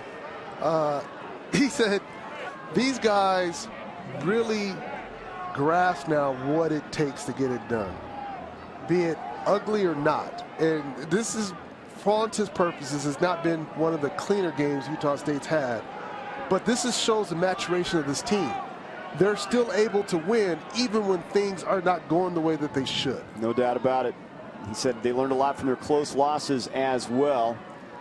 Keaton on 3rd and 20. Underneath, Williams the catch. He's to the 30. Kerwin Williams hit hard and driven down by Tuala at the 26-yard line. So well short of the first down. 4th and 10 coming up. And they'll bring the kicking team out there. Well, that's a great point. You know you're a championship type program when you're winning games ugly.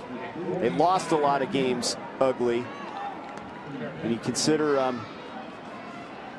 4 games by touchdown or less last year. Here's Nick Diaz now trying to add to this lead. 45-yarder. He's 7 of 10. His long is 53 this year against New Mexico State. In the sunlight from the right hash. Enough leg, and it's good. So Diaz, who took over for Josh Thompson, who was demoted after missing a kick that could have won a game in Wisconsin and a kick that could have tied a game at BYU. They found their kicker in Diaz. 8 for 11 on the year. They stretched the lead to 31-9. To an outright WAC championship after a Diaz 45-yard field goal. 31-9 now, and we could have a quarterback change for Idaho. Kerwin Williams capping off his final WAC game, final regular season game as a collegian. A bowl game right around the corner. We believe it's the famous Idaho Potato Bowl where their fans will travel to well, but we'll get the official word at the end of this one. Ben Trude to kick it away from the 35.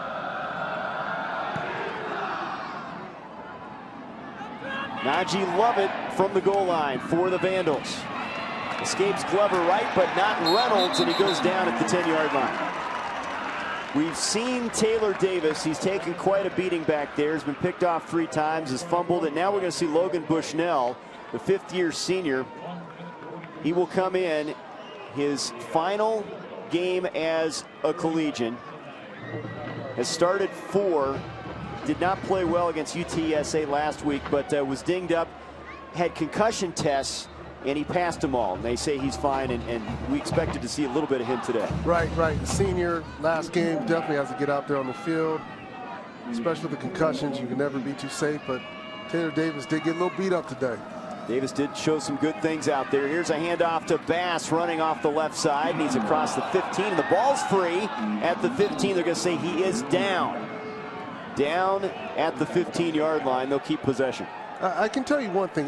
There's a lot of cloud around Idaho and the program and what's going to happen. Will Gesser become the head coach? But look at this running by the left side of this offensive line. They definitely came out with the game plan. You're seeing there Brian Bass, but this Cody Linz and Dallas Sandberg and the center there, Mike Marble, young guys getting it done.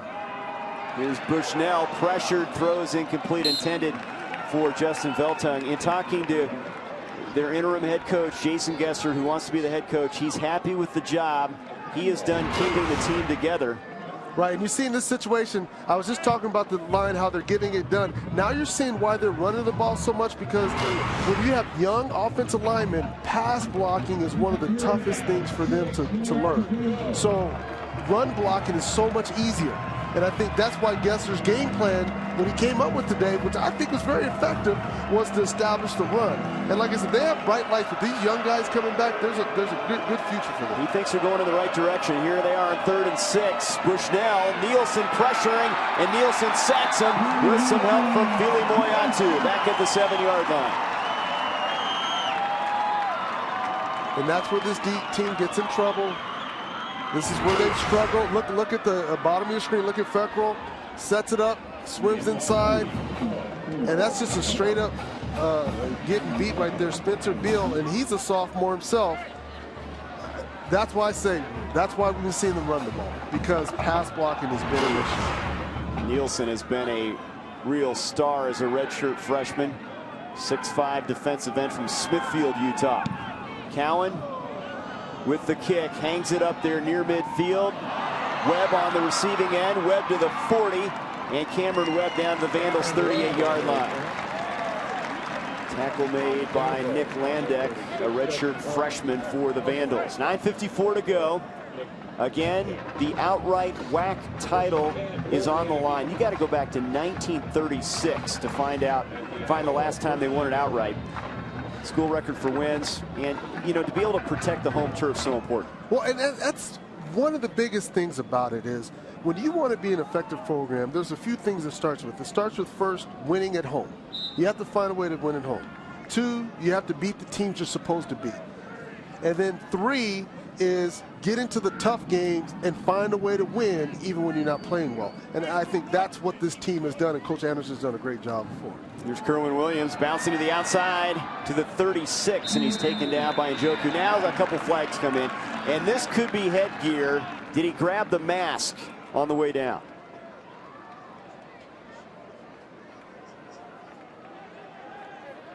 He's putting his hand up. Personal foul, number 35, face pass, defense. Half the distance to the goal, automatic first down. There's Suatuala. You're going to see as he gets outside, he gets blocked a little bit. You know, that's the tough part, because as a defender, you're coming in to wrap up. You and the defender, the offensive running back, adjusted as you brought your hands in. That wasn't a blatant where he tried to grab his face mask. He was coming in for a tackle, and Kerwin Williams just happens to spin into where his hand was. 5th penalty on the Vandals' 15-yard variety. Down to the 20-yard line now. Keaton to the air. Screen pass. Williams puts his head down inside the 15 to the 14. He may be 5'9", maybe, and 180 pounds, but he is strong. Low center of gravity, not easy to bring down. Well, think of Sproles with the Atlanta Falcons right now, but look at this speed. Watch this. I mean, he knows how to put his shoulder in there. He will be a third down back in the NFL, no doubt about it. 7-yard pass reception for Williams. He has 129 yards of total offense. Here he is on the carry, looking for the end zone. Touchdown, Williams, and the Aggies extend their lead.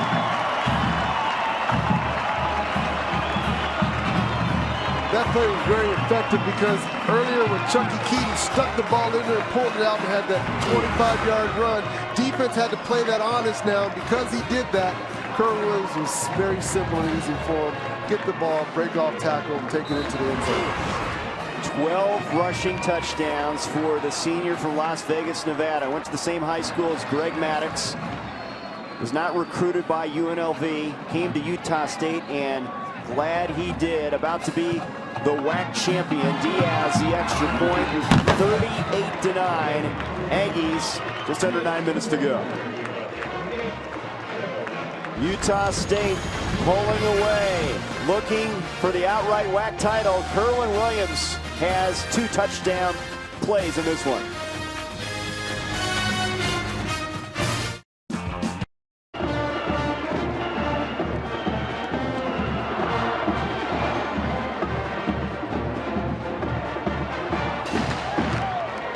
The Scotsman. The Aggies whooping it up on the sidelines after that Kerwin Williams touchdown run. It puts him over the century mark. Also has a 19-yard touchdown reception. He's honing in on the WAC all-time record for all-purpose yardage for a career held by Terrence Mathis, 39 yards away. Will he get that opportunity? We'll see. The bigger picture here, a WAC title on the line as Bentrud's kickoff sails through the end zone for a touchback. The Aggies started slow, but 3 interceptions, getting them off to a working margin, and they've kind of held them at bay since that point. Yeah, they have. It hasn't been one of their prettier games, but it's been still efficient. They've taken advantage of every opportunity that they've had and put points on the board. And I think that's who Coach Anderson is happy about, that the resilience of his guys finding ways to still produce when everything's not working the way it should. Contract extension through 2018. You heard from AD Scott Barnes. He also mentioned we want to keep Gary until he retires here. Ryan Bass on the carry for a couple yards on first down for Idaho.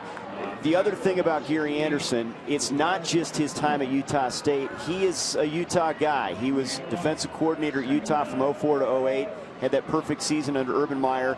Head coach at Southern Utah. Utah assistant prior to that. Park City High School and Utah head coach. He's vested in this area. So when he tells us he loves it here, he's not just saying it. There's a lot behind that. He means it. And you can see by what he told us in regards to the new weight room that they're building and just all the improvements. And like I said in the open, he's not content with where the program is. He wants to take it to a whole new level. And he said, you know, going into the Mountain West Conference is going to open up on more recruiting and the competition level and all those types of things. And so you're looking at part of the future right now with what they're going to be doing. And I mean, it's huge. Yeah, and I think he said to us, you know, money doesn't really matter to me per se. It's about making these kids men. And I think that's what he's been doing at this program. His assistant coaches are also taken care of from a salary standpoint. That was important to him as well. Backside pressure on Bushnell. Throws it, and it's caught on the ground for a yard pickup by Justin Podrofsky, but that's well short of the first down. How'd he catch this thing? Corner blitz coming from his left side. Supposed to be a screen. Nothing's there. Just good throw. Just good throw. It's Justin Parkins actually went low to get it. 4th and 8, and the Vandals, as we near the 7-minute mark, will punt it away. Might be the last chance to see Bobby Cowan boom one of the nation's best punters. Gets his kick away from the 20-yard line.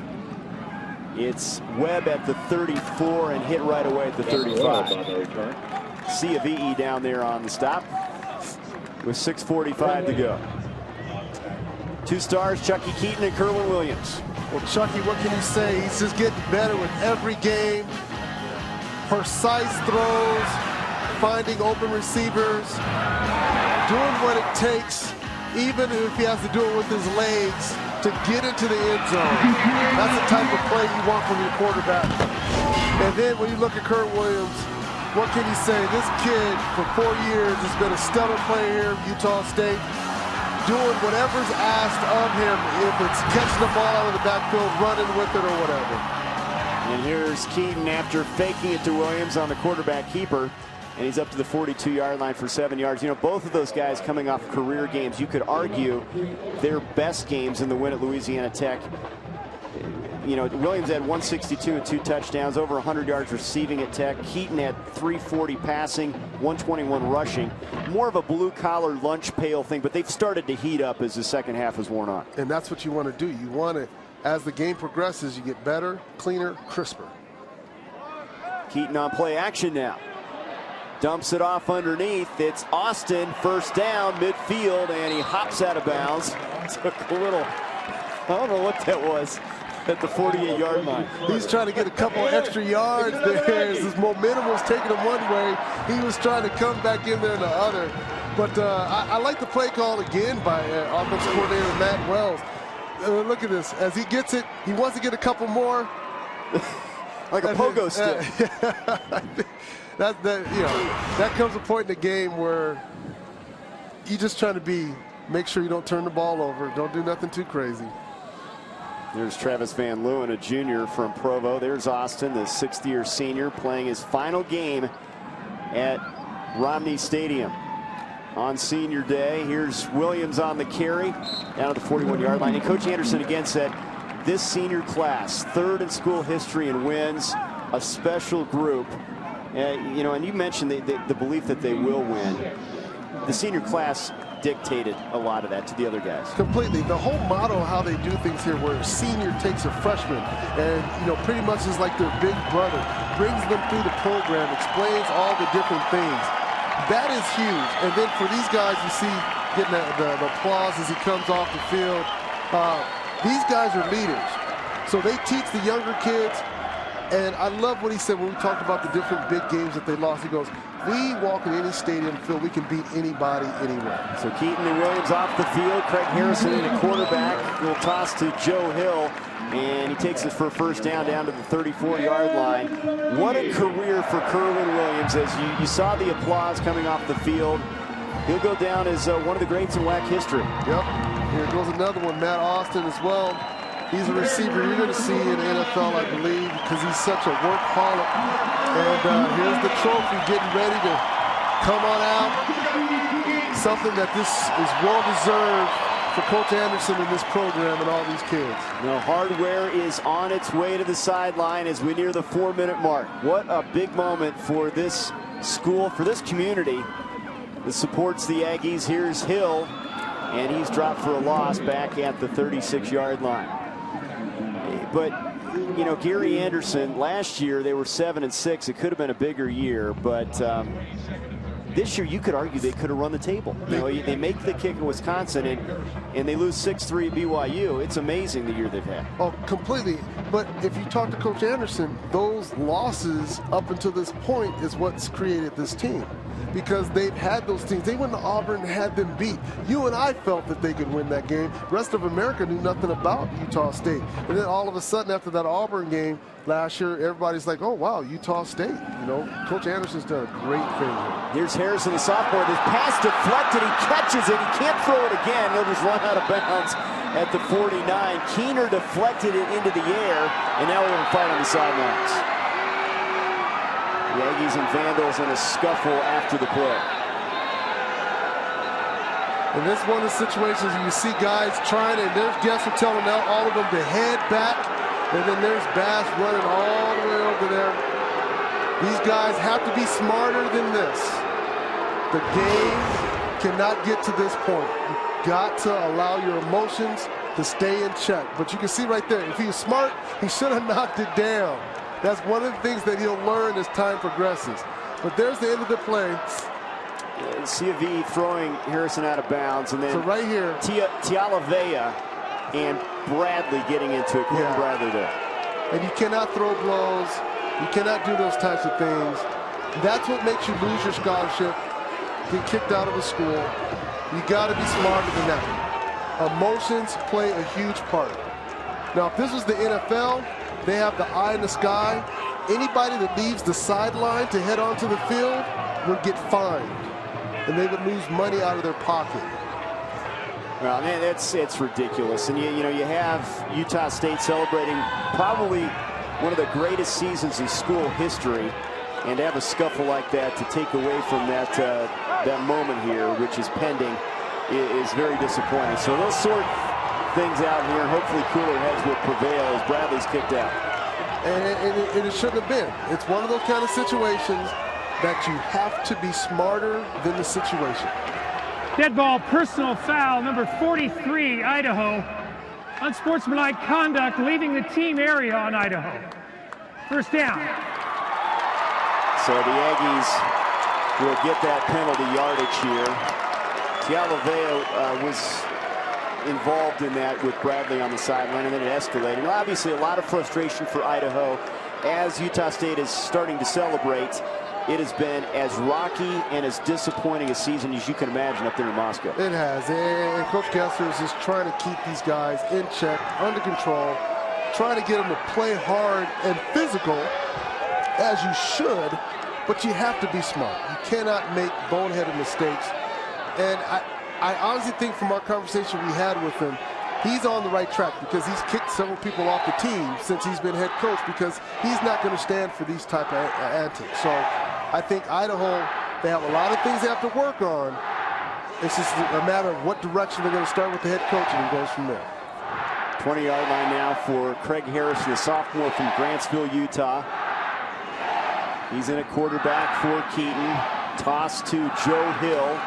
Turns it up inside, and he's down to the 13-yard line. Second down from there.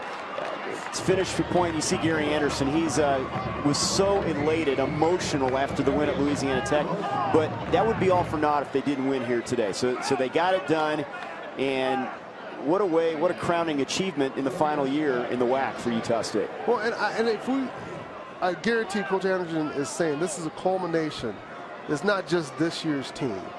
It's been one of those things since he's been here, they've built to get to this point. But I really love what he said, but we're not done. We're going to go to a whole new level. And it starts by how they're doing the stadium, by the weight room, by the uniforms. They have, I think it's 6 or 8 different uniforms. No doubt. So, you know, you're doing all the things that brings kids, like we mentioned, they got a kid from Georgia on the team, Texas, Florida, all those different places. Joe Hill carries it for a first down. Here's a look at the improvement. Last year, 7-6, but lost 4 games by a touchdown or less. And they also beat Idaho in 2 overtimes last year. 2 years ago, they knocked off BYU to win the wagon wheel, and you know, that was a start of building things. But those 4-8 teams, there were some tough times there, but it takes time to build a program, and they clearly have the right guy in Logan. Well, that and recruiting, because he went out and got kids that fit the model that he is establishing. Here's Joe Hill, the sophomore, to the outside, and Hill finds the end zone. His 6th rushing touchdown, the sophomore from Fullerton, California. 44-9. Great run by Joe Hill. Look at the offensive line seal as he gets to the outside. He finds a seam right there.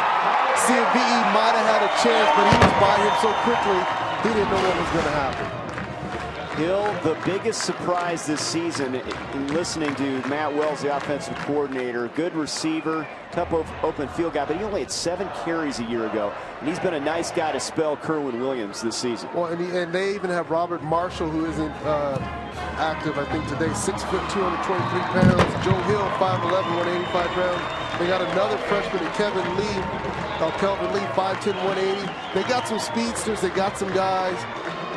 This program is definitely on its way up by the kids they brought in, by the schedule they established, and it's not, you know, and Coach Anderson has done a great job. And I think the telltale sign, like you said, Trey, look at his history.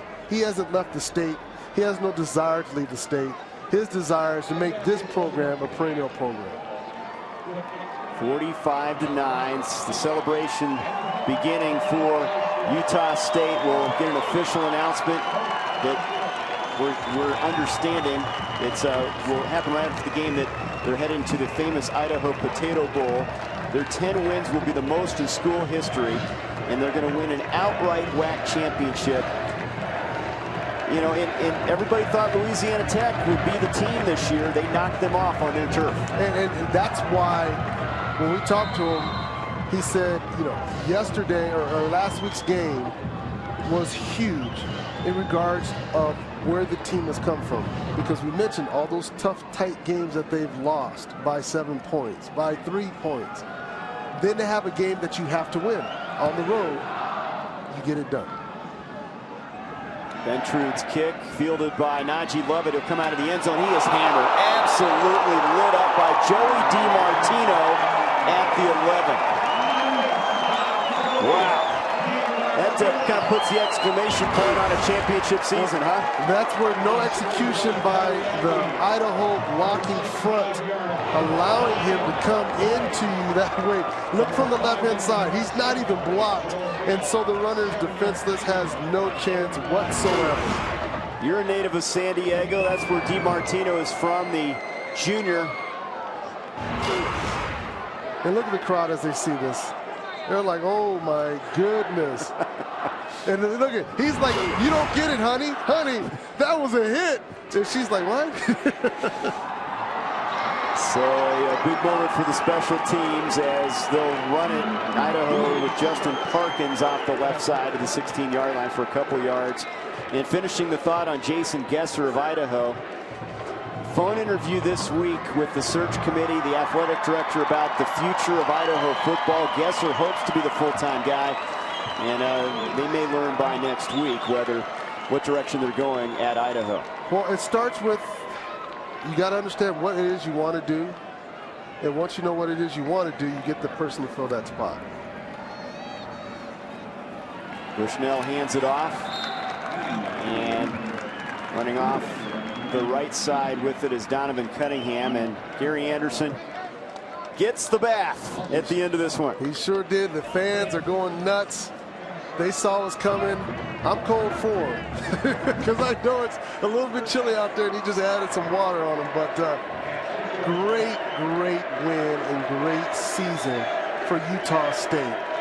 Everything you can ask for. Look at them. They're already, look at them. They're ready to rush the field. The kids want to come out. Everybody wants to enjoy this moment. This is their first undefeated home season since 1982. First outright league title since 1936. First WAC title in the final WAC season. And they're off to the Mountain West Conference next year, but what a way to cap it off. The Utah State Aggies, WAC champions, as they finish off Idaho here in the regular season finale, 45-9. What a game for the Utah State Aggies to be WAC champions outright, not have to share it at all, to pull together the work that they've done over the past 4 years, and to show that when you stick to the game plan and you work hard and you fight through adversity, you learn to win. And that's exactly what happened. And there is the hardware, Jay. The WAC championship trophy delivered to Logan, Utah. And the celebration beginning here as they finish off their season 10-2, 6-0 in conference play. And they're going to go bowling again. One of the signature moments in this school's history from an athletic standpoint. And I can tell you, back when I was in this conference, it was called the PC2A. And I can remember when we won a title, the excitement is unbelievable because you know you were better than everybody else in your league.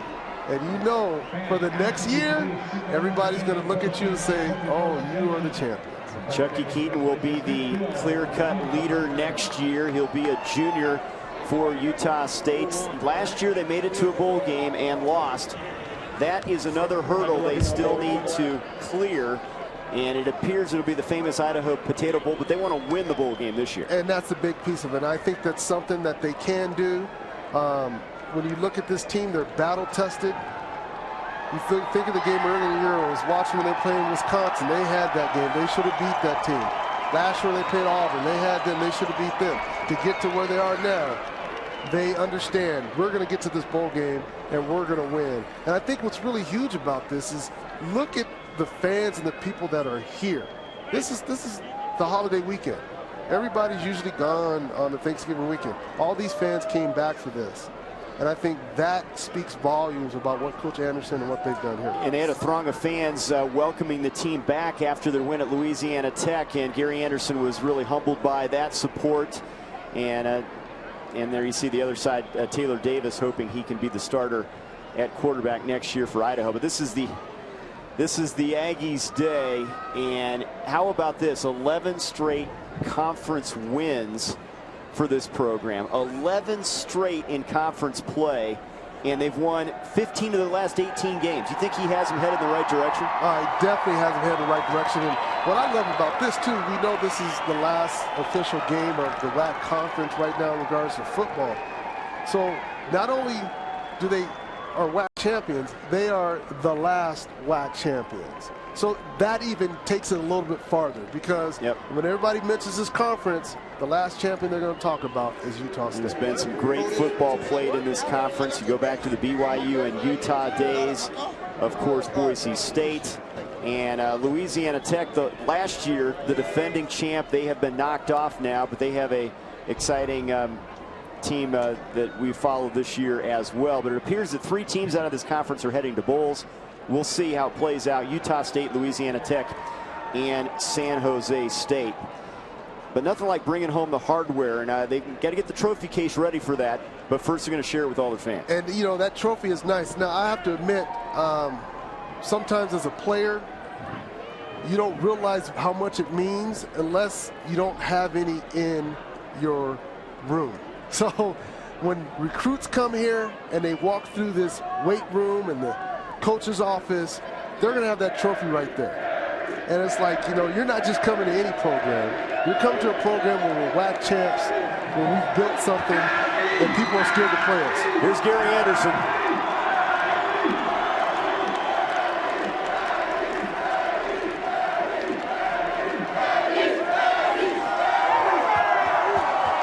And, you know, he's a very humble guy in a lot of ways. He could take a lot of credit for this. He says players make plays, though, and it's about the athletes. And he continually points to his assistants and his players as being the key. But this guy can coach, and there's a reason teams are interested in his services. But it appears this is a perfect spot for him. He has a chance now at the next level next year to really make the impact on the national stage. Exactly, because they're going to be going into the Mountain West, and that competition level is going to be stout there, because you think about the fact that the counterparts you played against are already there: Hawaii, Nevada. You got Boise State that wants to come back to it, San Diego State that wants to come back to it, BYU that wants to come back to it. So he's positioned Utah State in a very good position, because they're going to be able to compete with all of these different people because of what they've done. So the WAC champs, Gary Anderson has signed a contract extension through 2018 and a banner season.